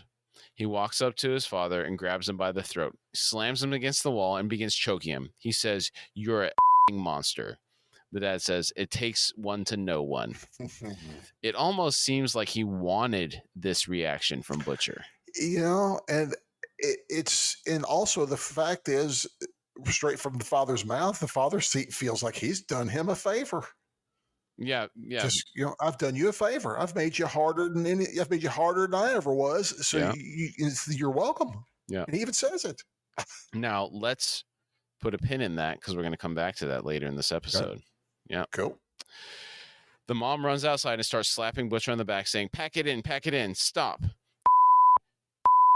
What have you done? Butcher finally lets go of the dad. The dad, now sitting on the ground, looks up at Butcher and says, see, Lenny could never have done that. He almost seems happy about it. The mom says, Billy. Butcher storms off.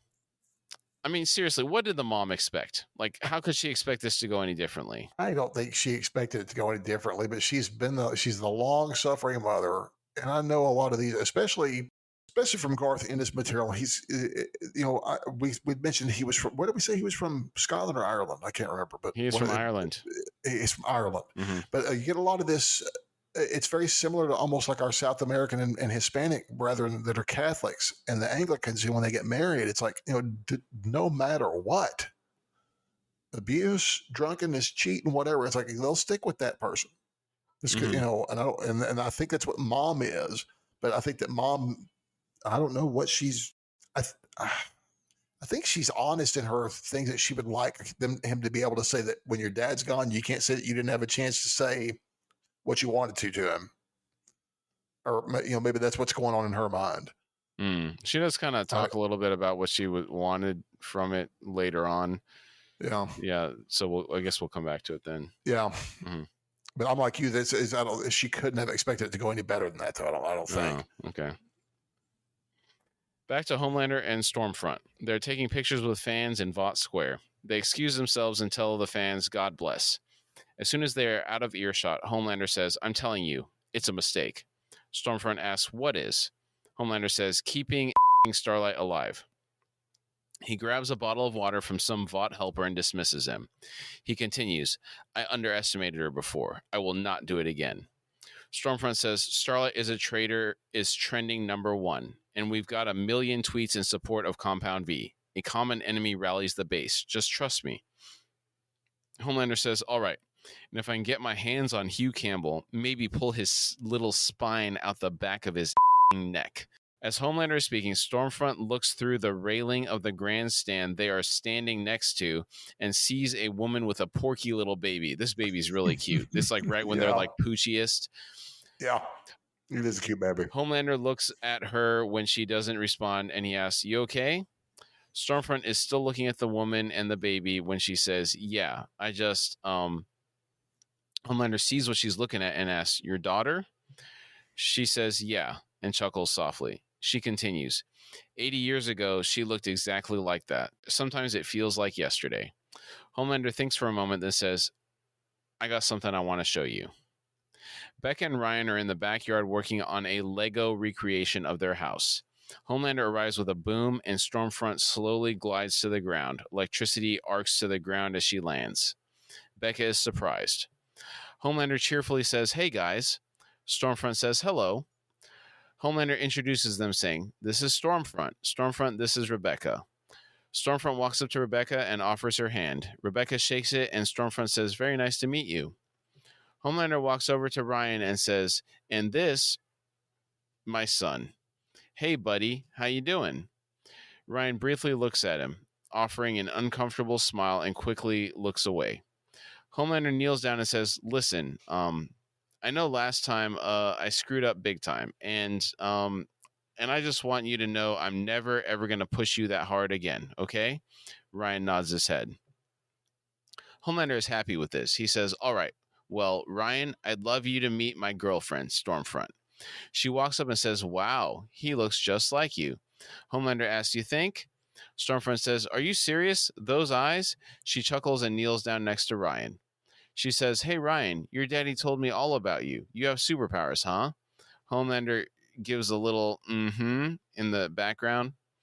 Stormfront continues, "That makes you very, very special. You are the first natural born superhero. This has got to be a dream come true for Stormfront. The only way this could be better is if she had born the child herself."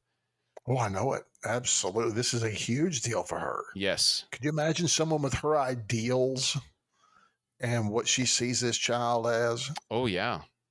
That is the manifestation of her dream. He's blonde hair. He's the Aryan perfection. Yeah, and then And she mentioned when she first met him, she mentioned how blue his eyes were. You remember that? yes, yes, Yeah. very much. Beck has come over to sit down next to Ryan, and she looks at Homelander and says, "Can we not?" She's really uncomfortable with this language about him being really special, because of his powers. Homelander says, "That's right. Ryan does have powers, but his mom doesn't like to talk about them or use them." He's being facetious here with the way he's talking. Yeah, he is. Becca says, can you also let me know before you just pop by?" Stormfront gets in the middle, saying, "He's Ryan's father. He has a right to see his son." Homelander surprisingly tries to keep the peace. This really surprised me. He gently puts a hand on Stormfront's shoulder and says, "That's very true, but look, we all just have Ryan's best interests at heart, right?" Becca says, "Yes, we do." Do you think Homelander realized after the last incident that it's better to not try to turn Ryan against Becca? Is he trying a different approach to undermining her now? I think so, but my question is who is doing the driving on this situation? Is this Stormfront / Mr. Edgar pushing this way? I'm just going to say Stormfront. Did she say, "Hey, listen, on the way over here, I have a really good idea. If you do this, you come across looking like that." And I'm wondering how much she has manipulated this situation and put him up to it. I think he's trying to surprise her, right? Do you think he's even told her about Ryan yet? He may not have, but she has to know about it. Okay. Oh, because no, you're right. Because going off of the theory from before, where she actually might be telling Mr. Edgar things to do, Yes. then we assume she probably knows things that Mr. Edgar knows. Yes, but she was very easy. But she's really good at like we've talked about, and I think it was the last episode where we realized why she is the perfect manipulator is because she can stand up to him should things go sideways, or she has a chance of taking it. Right. Taking that heat blast. Hey, like we said, she can take the heat blast. When I looked it up last, she says she can flick a 747 out of her way, which can be up to 975,000 pounds. That's crazy. Not strain, not just but flick that out of their way. That means nothing. That means I flick a flea off of me. I flick a spider off me. Mm-hmm. It's like, so she's pretty strong.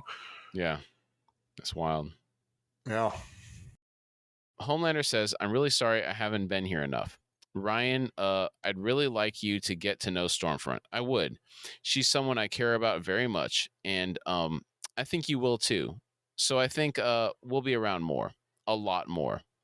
Becca was smiling until she hears that they're going to be around more, and her smile fades. Mm-hmm. Homelander says, I want us to be a family. Maeve has arrived at Elena's apartment with Chinese food from Empire Wok. Elena says hi with a tone that seems a little forced. Maeve picks up on this and says, that was a fraught hi. Elena says, I'm going to my sister's for a while. Maeve, who had her back to Elena as she was unpacking the food and setting it on the table, turns to face her. She says, I have a plan. You don't need to be scared of Homelander. Elena's crying. She says, that little girl on the plane, what she must have gone through in those last few moments. I lie awake every night thinking about that. Maeve says, me too. Elena goes on, but then I start snowballing and wondering, how many other people have you killed and what else have you done? Maeve says, I didn't have a choice. Elena says, I'm not blaming you. I'm not. It's not your fault. Maeve motions to the table and says, will you sit down? Elena says, and it's not fair. Maeve again asks, will you sit down? Elena says, I wish I were as strong as you, but I'm not. I just need time. Maeve reaches under the dining table and explosively flips it in the air, sending it flying across the room. We hear glass breaking. Elena reels back in shock and fear. She shrinks back against the refrigerator.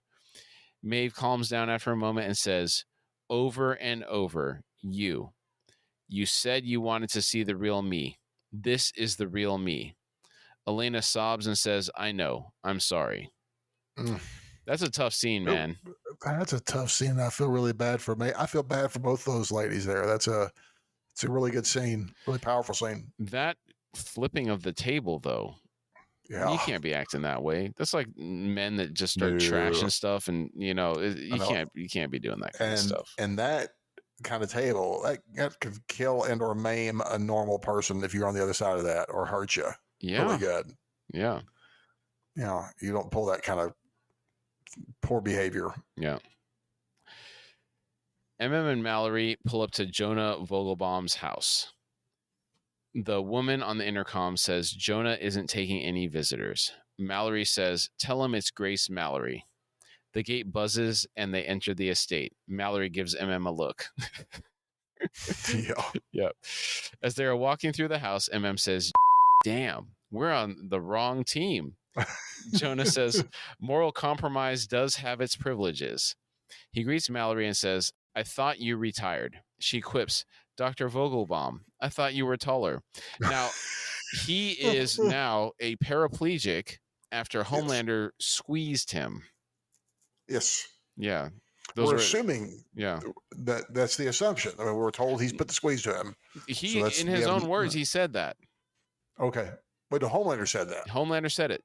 Because I know that, but I'm just saying that I'm just curious if that was really what it was, or if there was something. I believe it is that reason, but I was just curious if there was something else behind that as well. If maybe Homelander did something else to him too. I don't know. Yeah, I'm curious. But this is how I take that statement from Homelander: is that he broke his back, basically. I agreed. Yeah. Mm-hmm. He laughs and addresses the woman that led Mallory and MMM to the room. Sonia, can you get some tea? Mallory says, thank you, but we won't be staying long enough. Jonah says, yes. There's that waspy patrician tone. All business. MM asks, Doc, what do you know about the Sage Grove Center? He says, never heard of it. Should I have? MM says, considering Vought's been doing illegal tests there since you were the CSO and they're still doing them to this day, seems like you should have. Jonah shakes his head and says, "That's horrible. Maybe it was Sonnenschein's project over in R&D. Prick always did have a real god complex." Mallory asks, "Do you recall the deal we made in exchange for me graciously dropping certain involuntary manslaughter charges?" Jonah says, "I recall, it was a long time ago." Mallory says, "Doesn't expire until the statute of limitations does." Jonah says, "Then I guess I'm turning myself in." Mallory scoffs and sits down. She says, "We don't have to do this dance anymore, Jonah. We're both out. Just a couple of retirees shooting the on the back nine. We both know Vought you. Probably put you in that chair. Help us him back. Testify to Congress." Jonah nods in the direction of Sonia and says, "That's my daughter. She took time off from her practice to help a bitter old invalid. I'm sorry to say this, Grace, but you're the very last person who should be asking me for help after what you lost. Do what you like to me, but some things are more important than the right thing." And Mallory are leaving the house. Outside, Mallory tells he's right, of course. You should listen to him. Asks, "Ma'am?" She says, "Go back to your wife and daughter." He says, "Nah, I'd just be putting them in more danger." Mallory laughs and says, "Ah, yes, the self-martyring bull of the special ops soldier. I'll get you all on a flight to Nicaragua. No one sees you again." Says, "When this is done, I'll take you up on that." Mallory says, "But that's the point, Marvin. It's never done. You just let go. No justice for your father, no revenge against Vought. You get nothing, except your family. Go and never come back. I wish I had." She gets in the car. Thinks for a moment and then follows suit. Do you think this vendetta that he has against Vought for his father is something he simply can't let go? Well, I'm assuming so. I mean, I'm assuming Vought, I take it that Vought murdered his daddy. He died at his keyboard. He worked himself Died at to his death. keyboard. Well, the implication, when I listen to that story, to me, it's like he's working himself to death. But it was. I feel like there was a question: did he work himself to death, or was he murdered? I think he worked himself to death. Okay. Well, in the comics, I can see his mother was exposed to the compound V, and so the only people born with naturally born soups with the V in their blood was MM and his brother. Okay. And so I'm assuming that was something to do with Vought. Maybe in this world, maybe the mom died from something, and he was pursuing that. But I would, even when I listen to him tell that story, it's like I feel like he's got something hanging in the way he says it. I think that he thinks they killed him, or that's how I feel, at least. Okay. Well, you know what? Do we ask the community? Let's ask the community. How do you feel, guys? Yeah. All of our listeners, do you think that... Email us, contact@horsefrogproductions.com. Correct. We see a news broadcast from the Vought News Network. The title reads, "Newman's Compound V Hearings, Hearsay, Bias, and Misinformation." Below that, we see a subtitle that says, "Protests Outside Congresswoman's Residence." The news anchor says, "An angry scene today outside of Congresswoman Newman's residence as pro and anti-Vought protesters clash just 2 days before the House Judiciary." The rest of the line is inaudible. I can see some of the same signs that I have read off before. There's a new one I saw that says hate.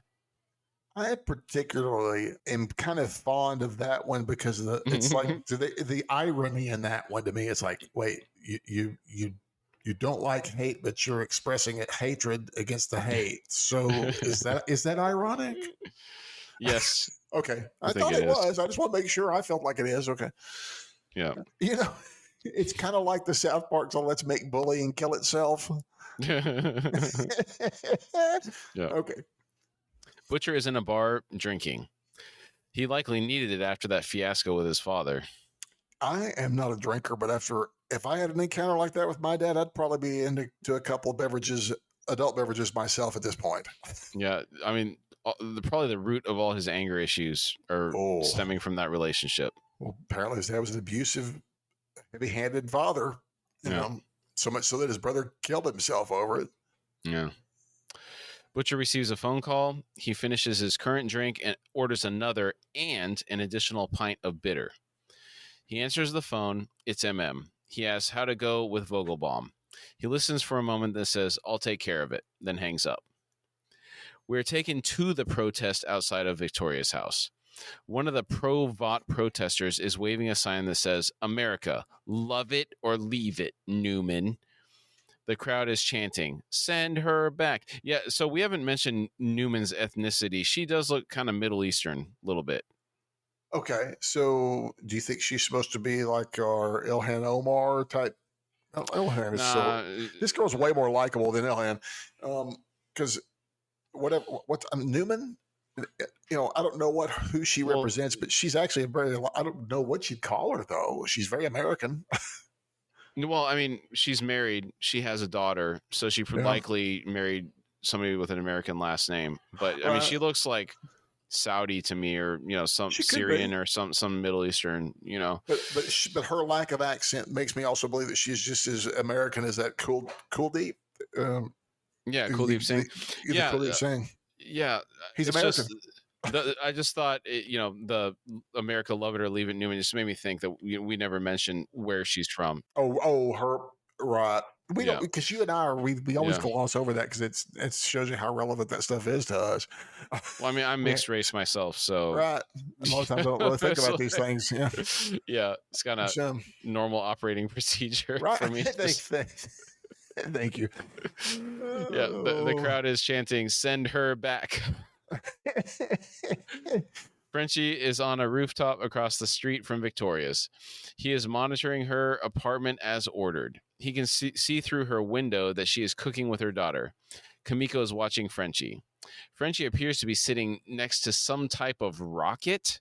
It's a robust turret with some type of targeting mechanism on the side. I have to wonder if her security detail is aware that he's there.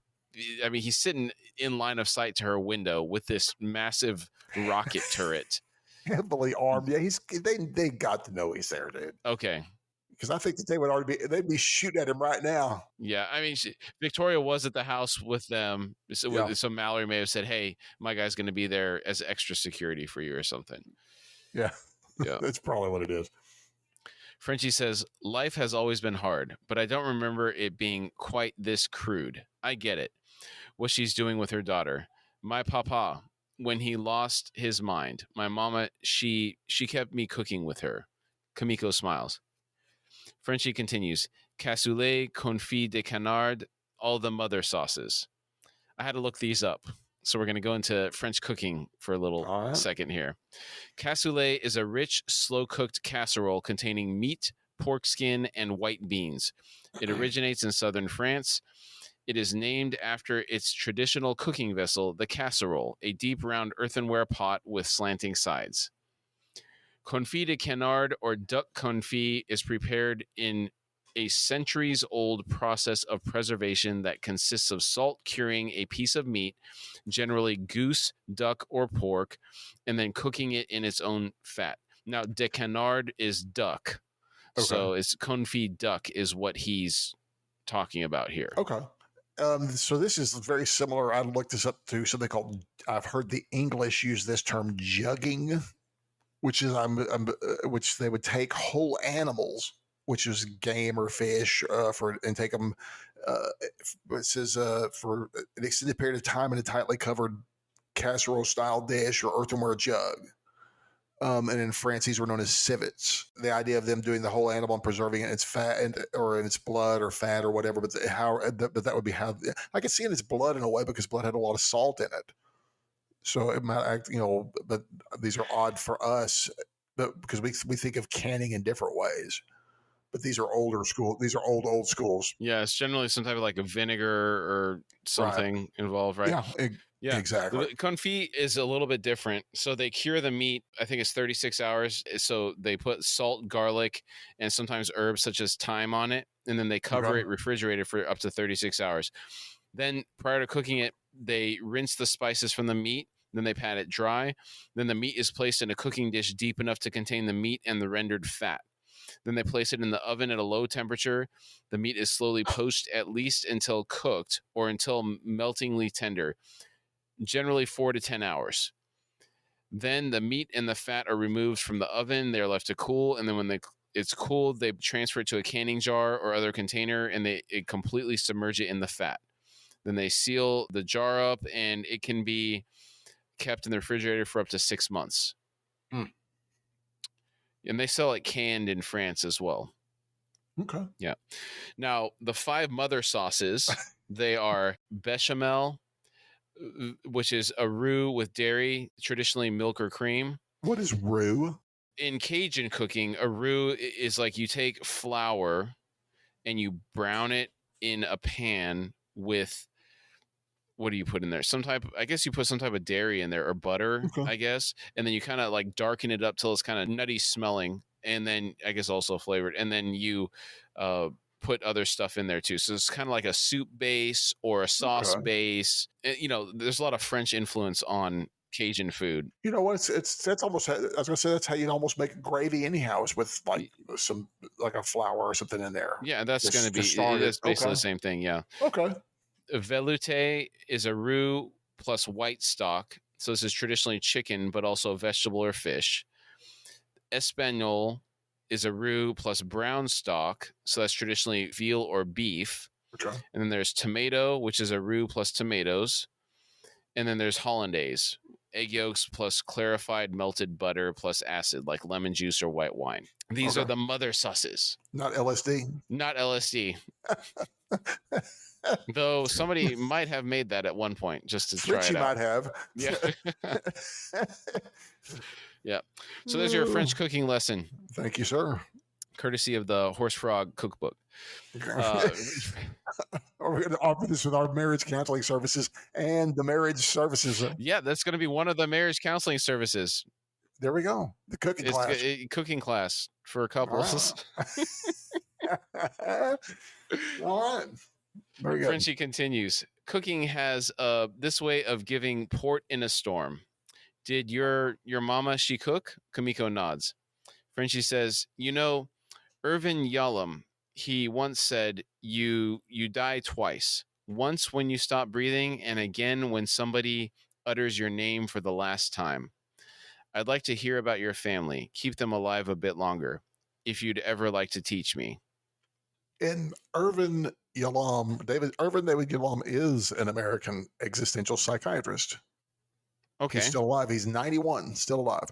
He's also a fiction and nonfiction writer, but he's a professor emeritus at Stanford University. Okay. Cool. Thanks for looking that up. No problem. Kamiko reaches down and picks up a gun. Frenchie says, point is taken. Never mind. And he goes back to looking at what Victoria's doing. Kamiko taps the gun on the box she pulled it out of. She then makes a symbol for a gun with her hands after she puts it down. Frenchie realizes she's trying to teach him her language. He's excited and says, "Très bien." Now, you're right. That is the worst sign language for a gun ever. It's the worst yet the most easiest, I guess. I got no idea. Why did she choose that as the first thing, though? Just because that's the first thing in sight? I don't know. It's like they were forced in that moment. I think she just looked around a little bit and just, hey, here's a gun. Yeah. Hey, it's a start, I guess. Yeah. Frenchie was very touched by this. It means a lot to him. He's been asking for this. He was very touched. And I was excited. Yes, I was excited that she showed him that she started. That's really cool. Shows a trust. Yep. The Church of the Collective is holding a party.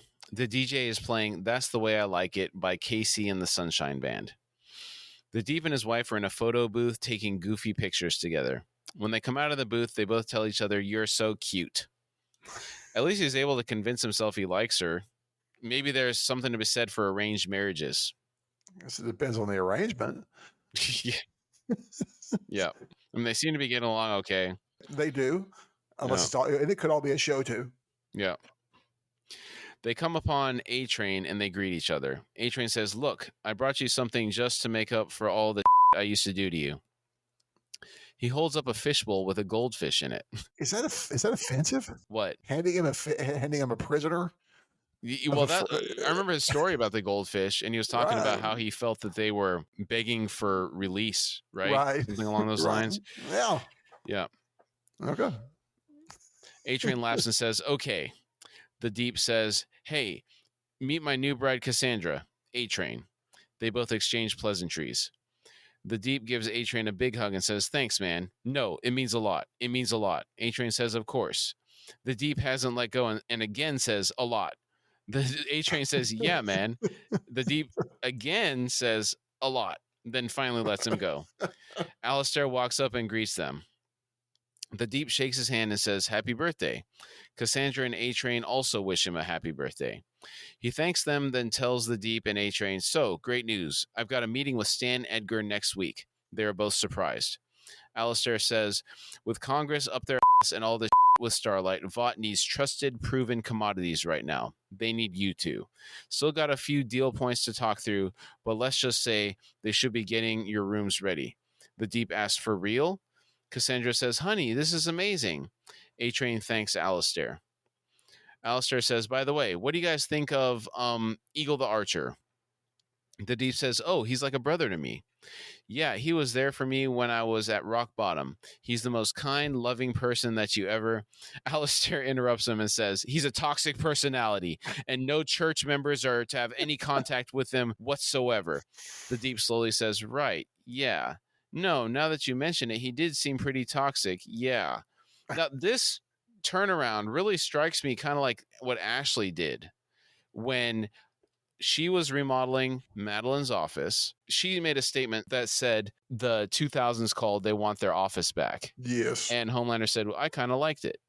And then she says, "Yeah, it was really nice." Like immediately does an about face. This is exactly kind of the same mindset. Turnaround, right? Yeah. Where he's just trying to do whatever to make this guy happy. I guess that's all the Deep has ever done, is try to just make the people happy, who he works for. Because, I mean, like you said, people that he perceives are more powerful than him, right? Yes, because immediately this rolls over. Mm-hmm. He goes from, "Oh, yeah, he's the most kind, loving person that you ever..." He's a toxic person. "Oh, yeah, now that you mention it, he did seem pretty toxic." Yeah. Yeah. He's a chameleon. Yeah, he's Yep. he's a piece of crap is what he is. He's not as bad as Silchus Ruin, but he's up there. Hey, take it easy, man. What are you talking about? You talking about Scabandari, Blood Eye? Well, it is Silchus or Scabandari. I'm sorry. Okay, yeah, take it. Sorry. Hold it back, man. Sorry, Scab. His name is in there, Scab. People aren't going to know what we're talking about. So sorry. They're characters from the Malazan Book of the Fallen.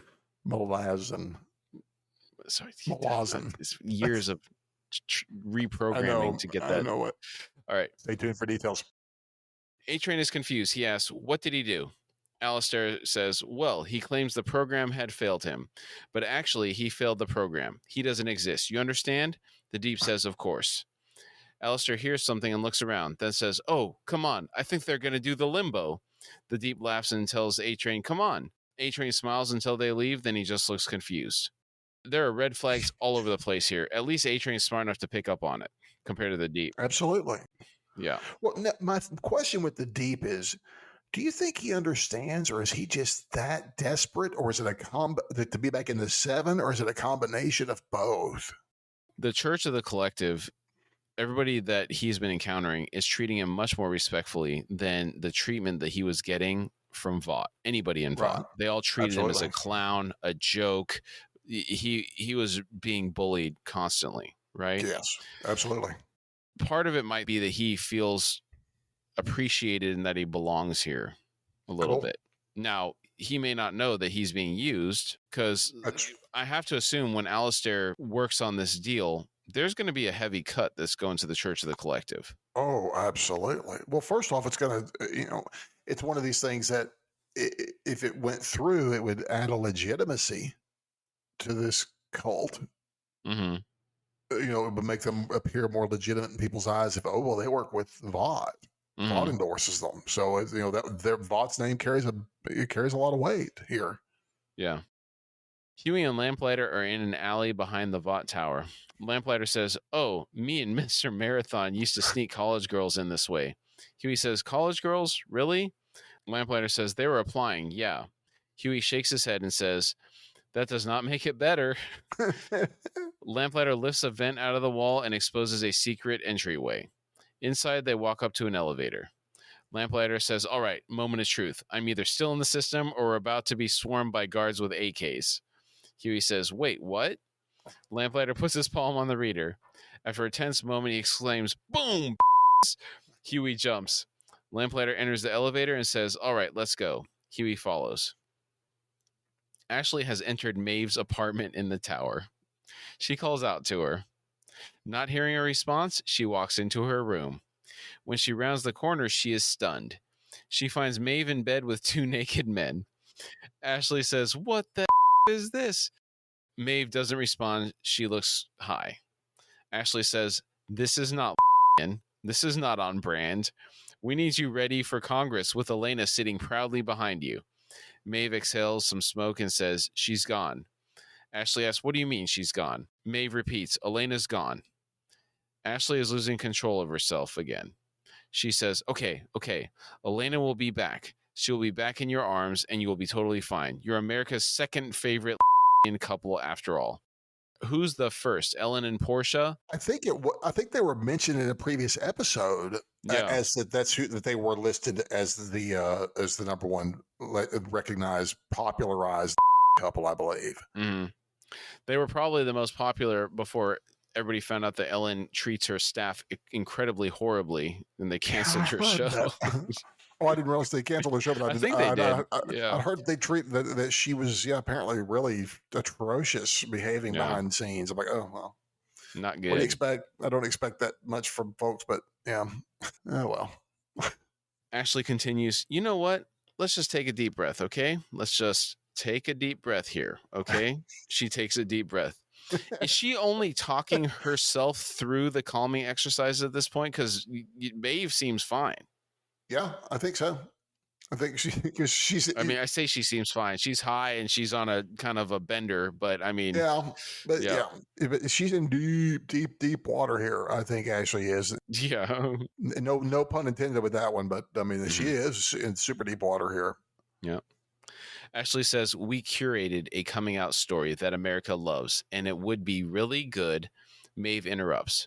She has tears in her eyes. She says, "Ashley, for once in your life, be a human being." Actually softens a bit. She says, "I'm really sorry, Maeve." She then leaves. You know, that was very genuine, and it made her way more likable in my eyes all of a sudden. I mean, to know that she's playing this role of inside of Vought, but she off to the side she is a real person. Yeah, she's capable of humanity. Yes, she. Yeah, I was kind of. Yeah, it's like the first I've seen of it. And I was like, what is this feeling toward her? It's like she was actually very. I mean, that I'm really sorry, man. That was really touching from her. I was very touched by that. Yeah, I agree. The Ashley arc. Yeah, it continues. It continues to grow. Oh my gosh, I'm afraid of season 3. Are we gonna love her by season 3 or what? Oh my god, I hope not. Oh, I know. Plot twist. She's the best character in season 3. It's the whole. It's all Can been you about imagine her the whole time. what would the irony be? Like the amount of that I talked about her in the first 2 seasons. What if that's Huey's mother? No way, she's too young for that, man. If she's a soup, we don't know how old she is. What's her power? What's her power? Annoying? I don't know. Highly annoying. I don't know what her power would be, but I'm just saying. Sometimes weird things happen. Hey, what do you want? I don't know. It's like weird things happen in television shows like this. Yep. We'll see. That would be the irony of all ironies if she turns out to be the best character in season 3. Okay, right. We'll see. We'll see what the universe feeds us. TBD. Yeah. We are treated to a stop-motion animation recreation of The Blind Side, created using Lego figures. Ryan and Becca are showing the production to Homelander and Stormfront. Homelander unenthusiastically says, "Wow." Stormfront gives him a look, and he straightens up. He says, that's really something, Ryan." Ryan says, "I've done The Blind Side, Dances with Wolves, Terms of Endearment, all of my mom's favorites." He's a good boy. That's a lot of work to put in to make her happy. Can you imagine how long it takes to film one of those stop-motion things? And let's just talk about how nicely these are done. Mm-hmm. I mean, these are very nicely done. I'm like really impressed with this, and that would require a lot of effort. And that's he is a good kid, super sweet kid. Mm-hmm. I can't imagine how long it's going to take hours just to get them to move, to capture what seconds of film requires hours of clicking. Stop motion. It's definitely less frames per second than 24. I think the cinema Yes. frames per second, because the Legos, they kind of move choppy, but it's still at least 6 frames per second, I think. Maybe. Yeah, something along those lines. Stormfront asks, so are you into any things that, kids are into? Becca's giving her a look. Homelander says, yeah. Stormfront gives some examples, like NBA 2K, PewDiePie. Ryan asks, what's that? Stormfront says, or what about one of your dad's movies? Ryan looks at Homelander and says, you're in a movie? Homelander laughs and says, I'm in a bunch of movies, man. Let's see. There's Homelander Origins, Homelander Rise of a Hero, Homelander Darkest Day, Homelander Brightest Night. These movie names, man, they remind me of the Scorcher hexology that Ben Stiller's character from Tropic Thunder starred in. So there was Scorcher, Scorcher 2, Scorcher 3, Scorcher 4, Scorcher 5, and Scorcher 6 Global Meltdown. Oh my word! I have not heard of this, but I see that you've linked the trailer down here, so I will look at it. Already looks amazing. It's like I want to see this. Yeah, the Scorcher. He's holding a machine gun and a baby. Yes. It's beautiful, dude. Yeah. Oh my! And the actor he's playing in that movie is named Tug Speedman. Tug with 2 G's. Oh my gosh. Stormfront says, oh, your dad is so good in Homelander Brightest Night. Homelander thanks her. Do you know that those are kind of riffs on the Brightest Night and the Blackest, what was the other one? Darkest Day. That's Green Lantern references. Are they? Yes, Green Lantern quotes. He has an oath he recites as he charges his battery in Darkest and Brightest Day, Blackest Night. So this is kind of like a riff on those, I believe. I feel like the Green Lantern is a large missed opportunity for DC, because they have some really sick storylines. That the villain they chose for that Green Lantern movie was trash. Yeah. Now, if they get into like the Sinestro as a villain storyline, I think there's a lot of potential there, and like all the different cores that they have. Yeah, I'm really surprised that they're not doing more with that. I think HBO Max is dabbling in some of the other properties, but I forgot what other properties I'd heard mentioned, and I'll delve a little bit more into that, because, like I said, it's personally my favorite show of all time right now is Doom Patrol.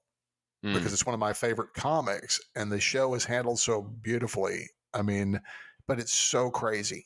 It's, it makes this show look kind of normal in some ways, because Doom Patrol is so far out there, but it's really beautifully done.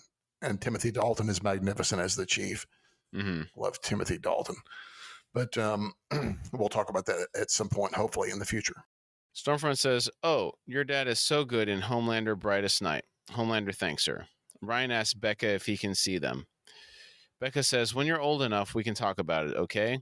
Homelander waves a hand dismissively and says, they're PG. He can see them now. You're old enough. Stormfront says, you're absolutely old enough for sleepovers and baseball games and visits to Vaughtland. Homelander excitedly says, yeah. Now, these two are really tag teaming this undermining Becca thing in front of Ryan. Yes. And what's worse is she's just completely powerless against this and against these two people. Yeah. Stormfront says, did you know that your dad has his own roller coaster? Do you want to take a ride on your dad's roller coaster? He looks at Becca and asks, can I, Mom? She says, we can talk about it. Stormfront says, whenever you want. Becca turns to Homelander and says, I need to speak with you.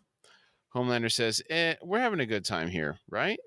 She says, outside, now. She has opened the back door and is giving Homelander the look. The look. Nice. Homelander looks at Stormfront, then back at Becca and says, that's a great idea. You two stay here. Get to know each other better. He's pointing at Ryan and Stormfront. Ryan says, okay. Homelander walks outside and Ryan tells Stormfront, I'll show you Dances with Wolves. Dances with Smurfs. Avatar, nice. Thank you. If he's not old enough to see Homelander's movies, Dances with Wolves had some bad stuff in it, man. It's been so long. I honestly can't remember. It's very intense, though. It is. I know there's a lot of intensity in that, but Dances with Wolves is PG-13. I remember seeing that when I was around that age. That's when it came out, and I remember that it was kind of rough. Yeah, some bad stuff happens in that. Yeah, I remember that some bad stuff most assuredly does happen in that movie. Yeah, it wasn't as bad as Last of the Mohicans with the brutality of what's going on in there, but it's pretty bad. Yeah, it's been a while. It's a good flick too.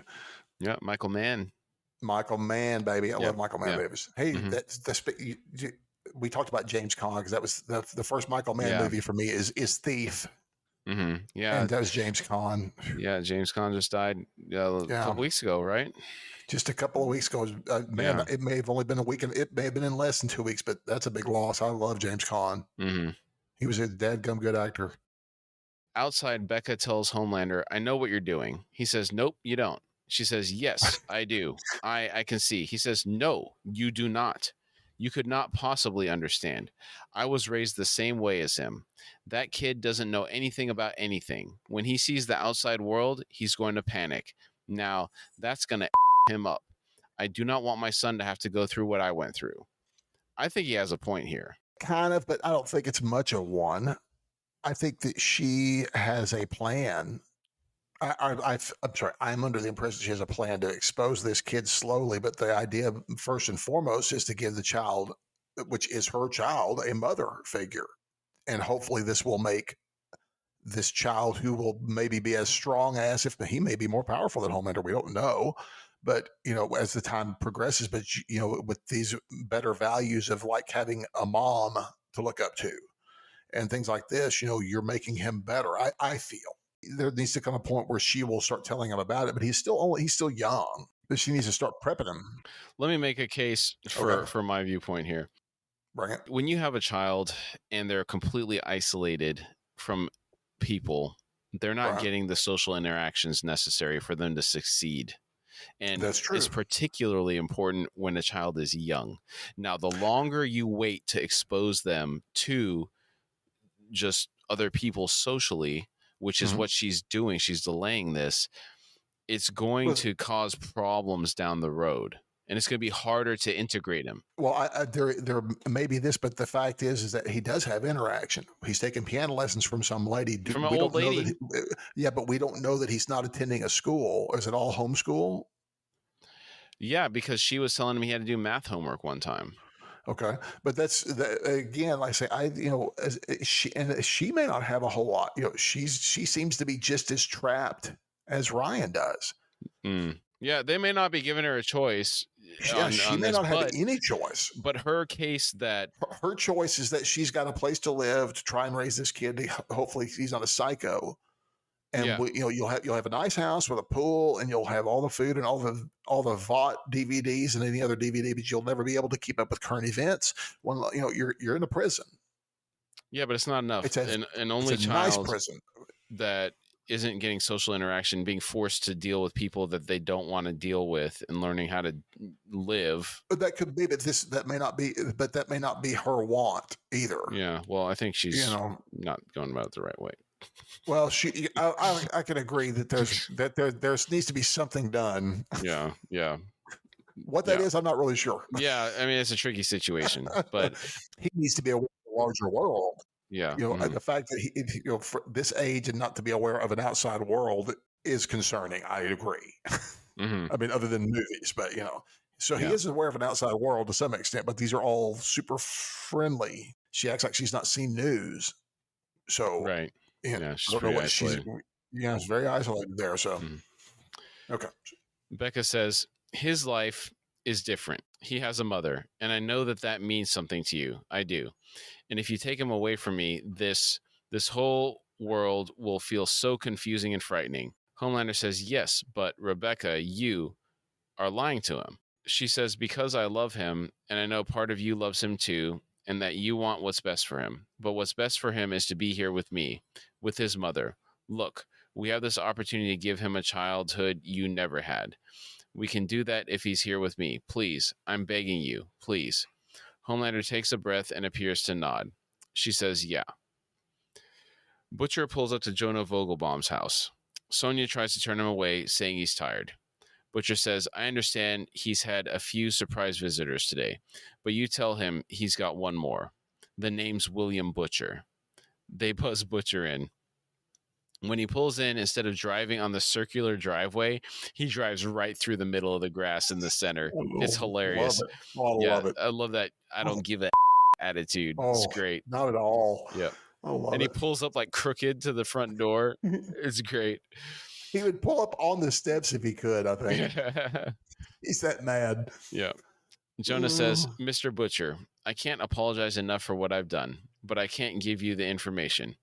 Butcher grabs the back of a heavy chair and pushes it along the floor. It makes this horrendous scraping noise, cutting Jonah's excuse off. And it's a slow push too. It's not like he's quickly doing this. He's dragging it out. Yes, he's dragging it out. Mm-hmm. When Butcher has positioned the chair to his liking, he sits in it. Jonah repeats himself, but I can't give you the information you or Grace came for either. Butcher sits in silence for a moment, then asks, what was he like? Jonah asks who. Butcher says, Homelander, growing up as a lad. What was he like?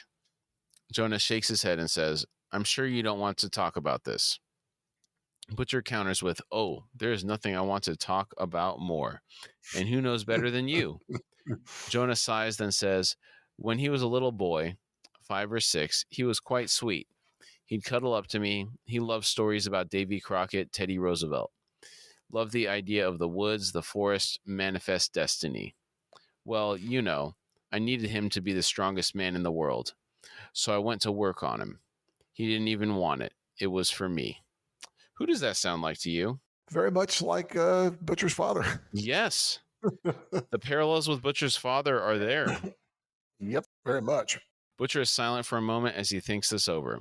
Finally he says, and that wasn't your only sin, was it? It wasn't Homelander who hid my wife away all them years. It ever occurred to you the pain you caused sorry bastards like me? Jonah says, at the time, it was barely a blip on my radar. It's scary to think what other stuff he may have been doing to make this only a blip on his radar. Sage Grove got his fingerprints all over it as well as I could tell too, even though he denies it. I'm assuming he's all about human experimentation. Butcher leans forward and says, tell me, doctor, what's your radar telling you now? Jonah says, do what you want to me, but I can't help you. My family would be in... Butcher interrupts saying, your family's already in trouble. Because I'm about to go into that room next door to your daughter, and I'm going to bash her brains out. And then I'm going to find your 2 sons and their wives and their little kitties. Your whole family dies today. Wow. Or you help me. This right here. I mean, yeah, that's a hell of a threat. Dude, that's got that old boy's attention right there. And the way he delivers it too. Oh yeah.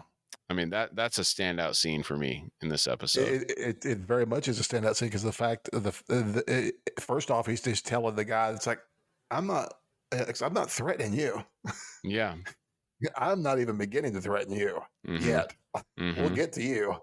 It's the one thing he cares about is protecting his family. And he's like, no, you can't protect him from me. That's right. Yeah.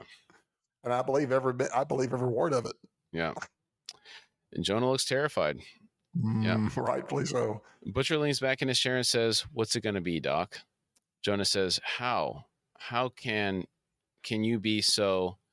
Sonia approaches them, interrupting the conversation. She's carrying a tray with some teacups on it. And there's a teapot. Butcher smiles and says, oh, look at this. He grabs one and thanks Sonia. He laughs and says, do you know, I can't remember the last time I had a good cup of char. Sonia pours some tea into Butcher's cup. He says, you're a doll. He slurps the tea and glares menacingly at Jonah as he does. He swallows the tea and smacks his lips. Oh, yes, he is. He's so sinister. Mm-hmm. But I love the fact that Dr. Vogelbaum is so shocked that someone would threaten his family like that. He has Mm-hmm. no qualms about doing all kinds of evil crap as far as he's concerned. But this one thing is like, so you really didn't think you didn't think this guy wouldn't go there? Hmm. You really didn't think this guy would go there? But I like how this also parallels. Does he have a similar mindset to the old mindset here? And I'm asking this not to be provocative, but as a legitimate question because of Stormfront's past ties to the party. So when you say the mindset, what it was specifically are you referring to? Are you talking about the camps? Just like the idea that they can do anything that's okay for their position. It's all good when it's on my side of the fence. But if y'all want to do the same thing to me, it's like, well, that's just not good. Mm. It's like, well, it's like he almost doesn't. It's almost like they almost don't understand it. A willingness to go along with what your company is telling you to do, knowing that it's morally wrong, Mm-hmm. and I mean, he doing it. seemed to But be then doing the policy, coming up with the policy himself. he does, and he Right. seems to take great pride in it. Mm. And so that's what I kind of getting at with that. So he's doing something, he's taking great pride in it. But when you threaten some of his personally, it's like he can't imagine why someone would think, why would you think to go there? It's like Yeah. you've been doing all this evil crap, and that's all. It's like you can't think that somebody would want to take out your family for that. Yeah. Yeah. um, but that's all. That's kind of why I bring that up. It's like I wasn't like I said, it was not to be provocative. It was a legitimate, because we've mentioned her about the idea about Ryan being like, that's like the ultimate Aryan as far as she's concerned. Mm-hmm. All this Mm-hmm. stuff. I mean, this fits all her theology of Arianism down to beautifully. Mm-hmm. So, how long have these people been working for Stormfront? How long have they known they've been working for her? If they Yeah. are. Or is it just like the policies that are being implemented from above? They're being fed down, guided by Yeah. her, right? Yeah. Yeah. Who's above her calling the shots? Because there may be somebody. I'm sure there is. Mm. That's an interesting concept. That's a scary thought. Yeah. Okay. In the Vought Tower, Lamplighter is leading Huey through the building. He points out that Huey is starting to bleed through his bandage. Huey looks down and says, "Oh." Lamplighter walks up to the door and says, "This is it, 42D." Huey says, "And she's going to be there?" Lamplighter unlocks the door using his palm again, then nods at Huey. They exit the back hallway to find themselves in the hallway outside the command room for the Seven. Lamplighter is looking at the bronze statue just outside the command room and says, "Remove my statue?" Huey's confused. "Yes, what?" Lamplighter is upset. He's walking into the command room. He says, "I wanted to do it in front of my statue." Huey asks, "Do what?" Lamplighter has his back to Huey. He thinks for a moment that says, "I just wanted to make my dad proud." He then nods his head and turns around. We hear him click his lighter, and he lights himself on fire. He is immediately engulfed in flames. Yes. Huey yells, "What the?" We can hear Lamplighter making noises for a while before he stops. The fire sprinklers are activated. The alarm goes off. In Starlight's containment cell, the flashing light from the alarm gives her the energy she needs to activate her powers. It looks really cool as she's drawing the energy. Her eyes and her hands start to glow. She then unleashes the blast and blows the door off its hinges, smashing it into the wall across the hallway. Now, I said I was going to come back to this. There was this Yes. concept of 6 foot thick iron walls. The door isn't 6 feet thick. No. So, like, It's a door. It's a metal door. Thick wall gonna do if you got a door that's flimsy, gonna get knocked No. off the hinges like this. Now, it is a metal door, but yeah, it's not 6 feet thick. At least do a vault door or something. Right. Yeah. I'm disappointed in that one. Yeah. There was enough stuff in there for her to siphon, but she didn't try. She tried kind of, but thought she couldn't do it. If she could draw that much, I figure she learned how to. That's a time to figure out how to learn your power, girl. Any power that you can draw, any of it. Yeah. It's a perfect time to sit there. She tried the green one, and it wasn't enough. Yeah. Maybe. Okay. Starlight's running down the hall, yelling for her mom as she does. Huey is kneeling down and staring at the burned corpse of Lamplighter in the command center. He groans, then stands up. He says, "You, man," then leaves the room. He returns quickly and says, "I need his hand." He finds a glass bottle in the room and he smashes it. Then he places the sharp, ragged edge of the broken bottle on top of the wrist and stomps on it. It takes a bit of sawing before he's able to fully detach the hand. I love his ingenuity here. Me too. I mean, and let's face it, to dismember or to remove somebody's body parts, even if they're dead, has got to take something I don't have, and it's so gross. And In that and you think they're situation, you're not, fearing for your life. You don't think you'd have it? yeah. Oh, I think I would if at that situation. I probably would. You've also been But covered in how many people's guts? he's been covered in brains. I got no idea. And whale guts and So, yeah. but still, it's just the idea is that he has to go back and step and break the wrist and then start sawing it. You know, it's like, oh, with the broken terrible. bottle, it's like, oh, it's terrible. It's rough. You think they're not going to show it, and they do. It's nasty. I love it. Starlight exits the elevator on the same floor and is cautiously walking down the hall. Black Noir comes out of nowhere and grabs her. He then throws her through the wall into the command room. He enters the room through the hole in the wall that she just created, and he's kicking rubble out of the way as he does. Starlight lets loose a blast, knocking him back against the wall. She turns to see the burned corpse on the ground and gasps. The sprinklers have turned off now. Black Noir has recovered. He grabs her around the waist and throws her into a marble pillar, cracking it. He picks up a piece of rubble and begins beating her with it. And it's got like a piece of rebar sticking out of it, so he's using that as a handle, and he's just wailing on her with it. He hits her in the head several times. Dude, she takes it. Yeah. He knocks her to the ground. She does seem dazed, though. Oh, yeah, she's dazed, but she's alive. Yeah. When she's on the ground, he kicks her in the face. She tries to fight back, but again, he kind of flips her over backwards. She lands on the floor. She's crawling on the ground, and he grabs one of her legs and uses it to swing her around and then throw her through another column, smashing it. He grabs her by her ponytail and drags her over to the table. He then proceeds to smash her head into the glass multiple times, causing the table to shatter in the process, and then it falls to the ground. Starlight's laying on her back, and Black Noir straddles her and begins to choke her. We can hear his gloves creaking. That's the... That's the Hauer effect. Yeah.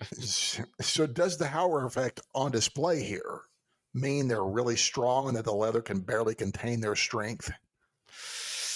I think it's just the like fingers are probably like just rubbing against each other. Yeah, but it's possible. Just love it. Yeah, I don't know why I love it. It sounds good. The Hauer effect. Mm-hmm. It's amazing. Yeah.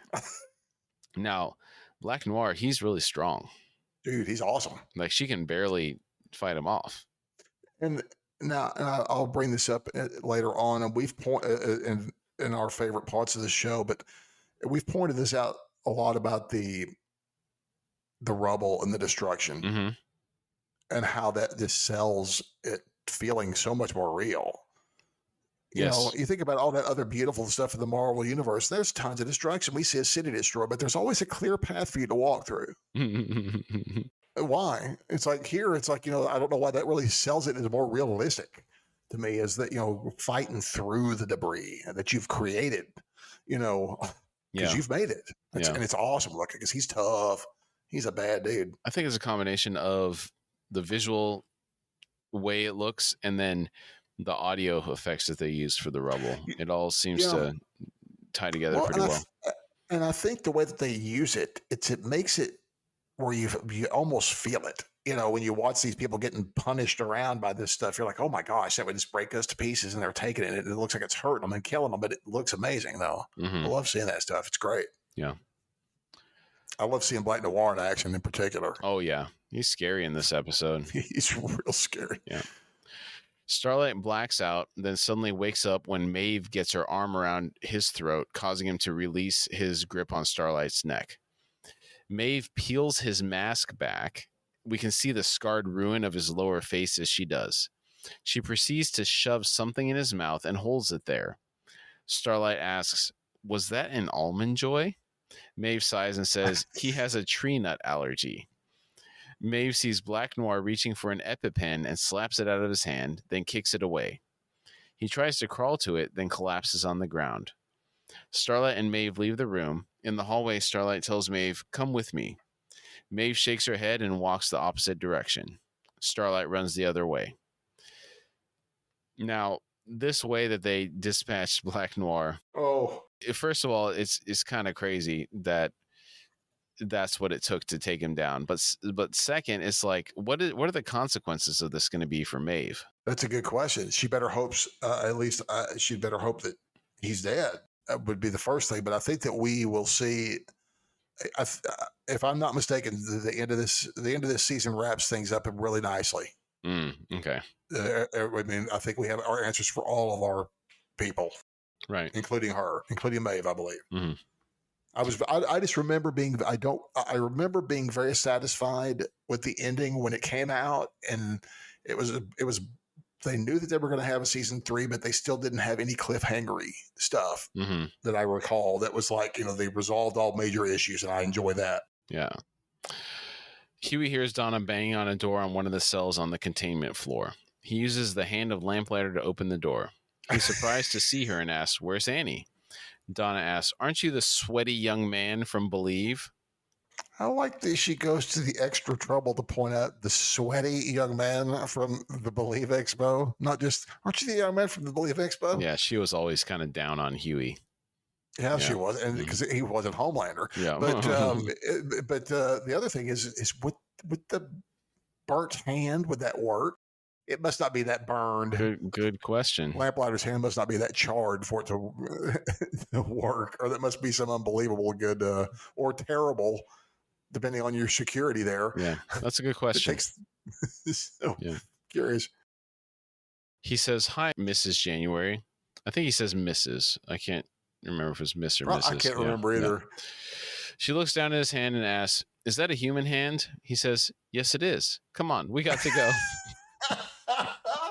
Oh, yes, completely normal. Yeah, yes, it is. Well, it's becoming normal. Yeah, lounging in whales, lounging in carcasses or dying things, and then to walking around with people's hands. So, it's kind of funny to think about it. The show started off with him holding his woman's hands. And here he's holding another hand. Yeah, I didn't think about that. Man. I didn't either till just now. Yeah, funny. Out in the hallway, they run into Starlight. They smile when they see each other. She says, "Huey?" Donna runs around Huey to give Starlight a hug. After they're done hugging, Starlight looks at Huey. He says, "Hey." She asks, "What are you doing here?" He shrugs. Her lip starts to quiver a bit, then she smiles. He smiles back at her. Man, I love this moment. Oh, me too. It's nice. Really nice. Well, especially after the ups and downs with them emotionally, I feel like we're going to make some good progress now, I hope. Yeah. I hope. We'll see. Yeah.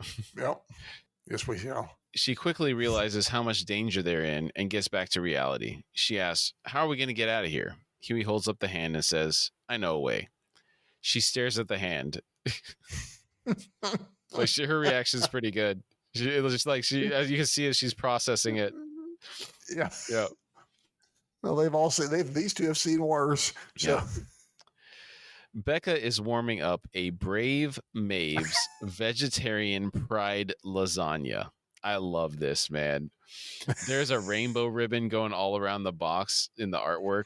It says meatless recipe on it. It's just, it's great. All the buzzwords. Yeah. Oh, goodness. Becca pulls it out of the oven and yells, "All right, dinner's ready." Then under her breath, she says, Now, do you think she's forced to use all these Vought food products since she's in a Vought compound? Oh, I'm assuming so. I'm assuming that's what they stock it with. Mm-hmm. And also, I have a question about this, a la Leto Atreides too. Do you think they're dosing Ryan any? That's a good question. Fee? I don't think so.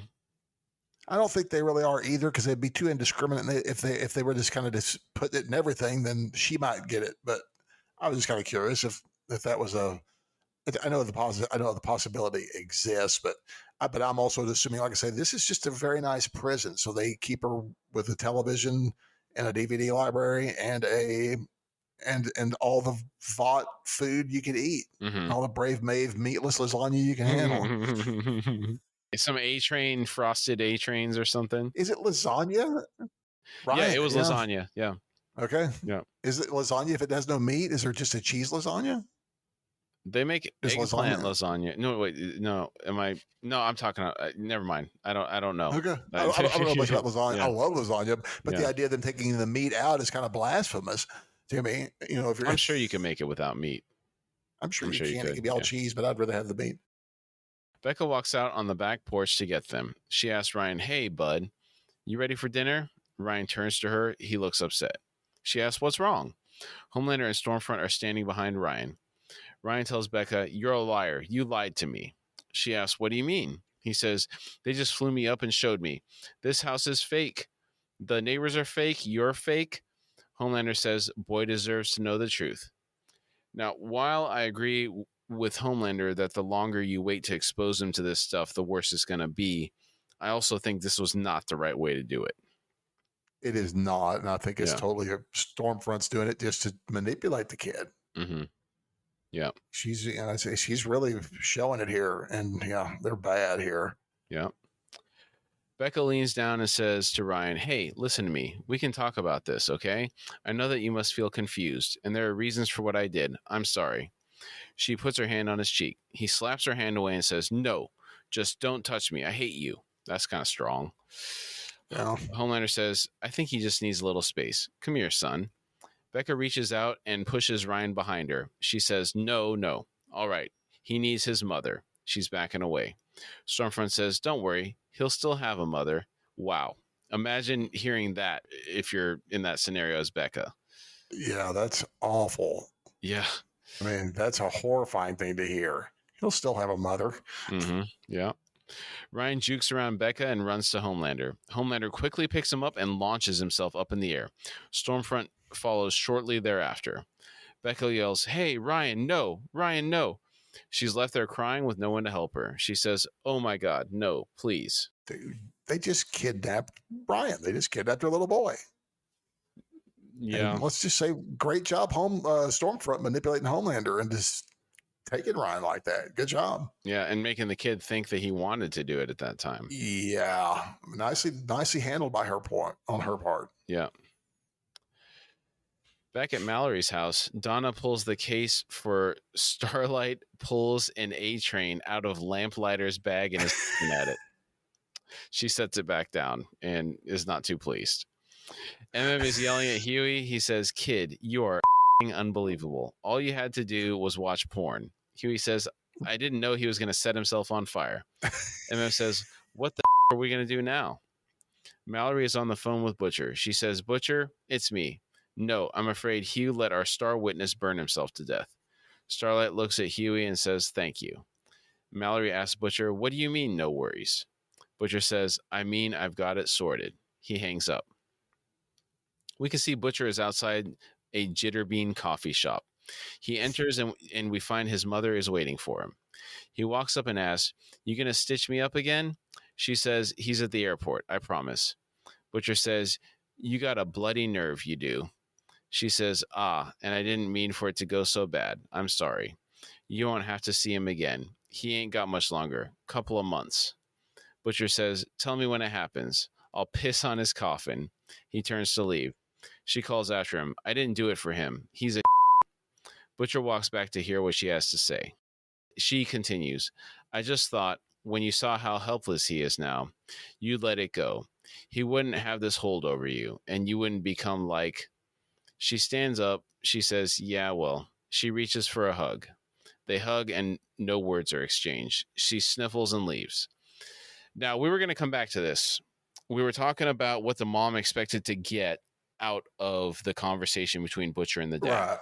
She's indicating that she didn't want him to turn out like the dad, but when she doesn't finish that sentence, maybe she realizes it's too late. Do you agree? You know what? That could be, because he is hard like his dad, but you know, I didn't even think about it like that. So that could very well be it. Good job. Okay. Thank you. I didn't even think about it like that. So nicely done. I think she could have that. That's a very legitimate fear for her to have for him, Mm-hmm. is that he would be just like his daddy, who he hates. Mm-hmm. Yeah. Because he obviously did not resolve whatever issues he had during that encounter. If anything, he got triggered. Yeah, it's kind of made it worse, apparently. Yeah. Mm-hmm. Eagle is being interviewed in a breaking news segment on NNC. Every segment by them has been breaking news this episode. Yes, it has. Every single one. We can see the Deep and A-Train are in a bar watching the broadcast. The title reads, Eagle the Archer, excommunicated from Collective. He says, I told him I wasn't going to cut my mama out of my life. That's it. And then the church and their internal research bureau leaked all this on me. The news anchor says, Eagle contends the church released a home video where his partner was dressed as a deer that Eagle hunted and mounted. I forgot about that till he showed the thing. That's awful. Yep. The title on screen has changed. It now says Church denies leaking video. Below it, it says Eagle the Archer, currently #1 search on soupporn.com. The Deep says, what? Oh. The anchor continues. Church spokeswoman Carol Mannheim had this to say.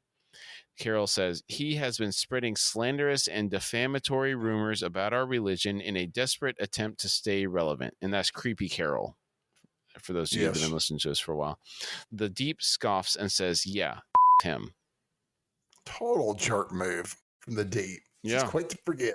Yeah, quick to forget that. Yeah, who helped him on his journey accepting himself. Yeah. Eagle was the one that helped him out, man. Yeah. Quick to throw him under that bus. Mm-hmm. A-Train says, thought he was your friend. The Deep doesn't answer. He says, hey, bartender, can we just change the channel? The hearing's almost on. They change the channel to C-SPAN. The congressional hearing for the Compound V investigation is about to begin. We're taken to the chamber. Victoria Newman is speaking with another Congress member. Ashley is speaking with the press, saying internal investigations, but we have also hired... We don't hear the rest of the sentence. Mallory is present. A man asks everyone to take their seats. Ashley approaches Homelander. He asks Starlight. Ashley says, nothing. She's off the grid. He says, you find her. Ashley says, okay. The committee is called to order. In the Haitian King's basement, the boys are joined by Donna and Starlight to watch the hearings. Donna uncomfortably sits on the couch next to Frenchie. They smile at each other. She's got to be having a hell of a time. What a flurry of activity after that coffee shop. I love that Andy's mom's chilling in the Haitian King's basement, Fortress of Solitude. That's pretty funny, dude. Just seeing them all together there is really nice. Why does it have to be the Fortress of Solitude? Why isn't it the Batcave? I don't know. I just because I think I would be less afraid to hang out in the Haitian Kings than I would be in the Batcave. Why do you say that? I don't know, because Batman's scary, man. Not if you're a good guy. Haitian Kings are scary. Not if you're a good guy. I don't know. Are you kidding me? All the good guys are terrified of Batman. The Justice League is terrified of that man. You just don't have to. I mean, just be good. He may have a plan to destroy you, but just be good, and you won't have to enact it. So the fact that he's got the plan, I mean, is scary in and of itself. But it's one of the reasons I fear and admire the Batman. Kamiko sits down on the floor right in front of Donna. Donna looks surprised. Frenchie has a bowl of popcorn. Dude, this is like a movie night for the... It does. It's like the whole family is gathered. It's great. I know. It's real funny. They're a funny family, dude. Mm-hmm. It's real funny right there. Victoria addresses the chamber. She says, the testimony we are about to hear today will prove that Vought is guilty of corporate malfeasance and multiple felonies, and it'll come from someone that has witnessed these crimes directly. The committee chair says the chair calls former CSO of Vought, Dr. Jonah Vogelbaum. There are murmurs throughout the crowd. Everyone is turning to watch him enter, except for Homelander. He seems paralyzed. When Jonah gets close to Homelander, Homelander finally turns to look at him. C-SPAN is showing Homelander on the TV. Butcher says, got you. Donna hears this and looks at Butcher, then back at the TV. The committee chair swears Jonah in. As he is informing him that he has 5 minutes to make his opening statement, his head explodes. Yes, it does. Yes. Victoria, who is sitting right next to him, is covered in gore. In the basement, they're all surprised.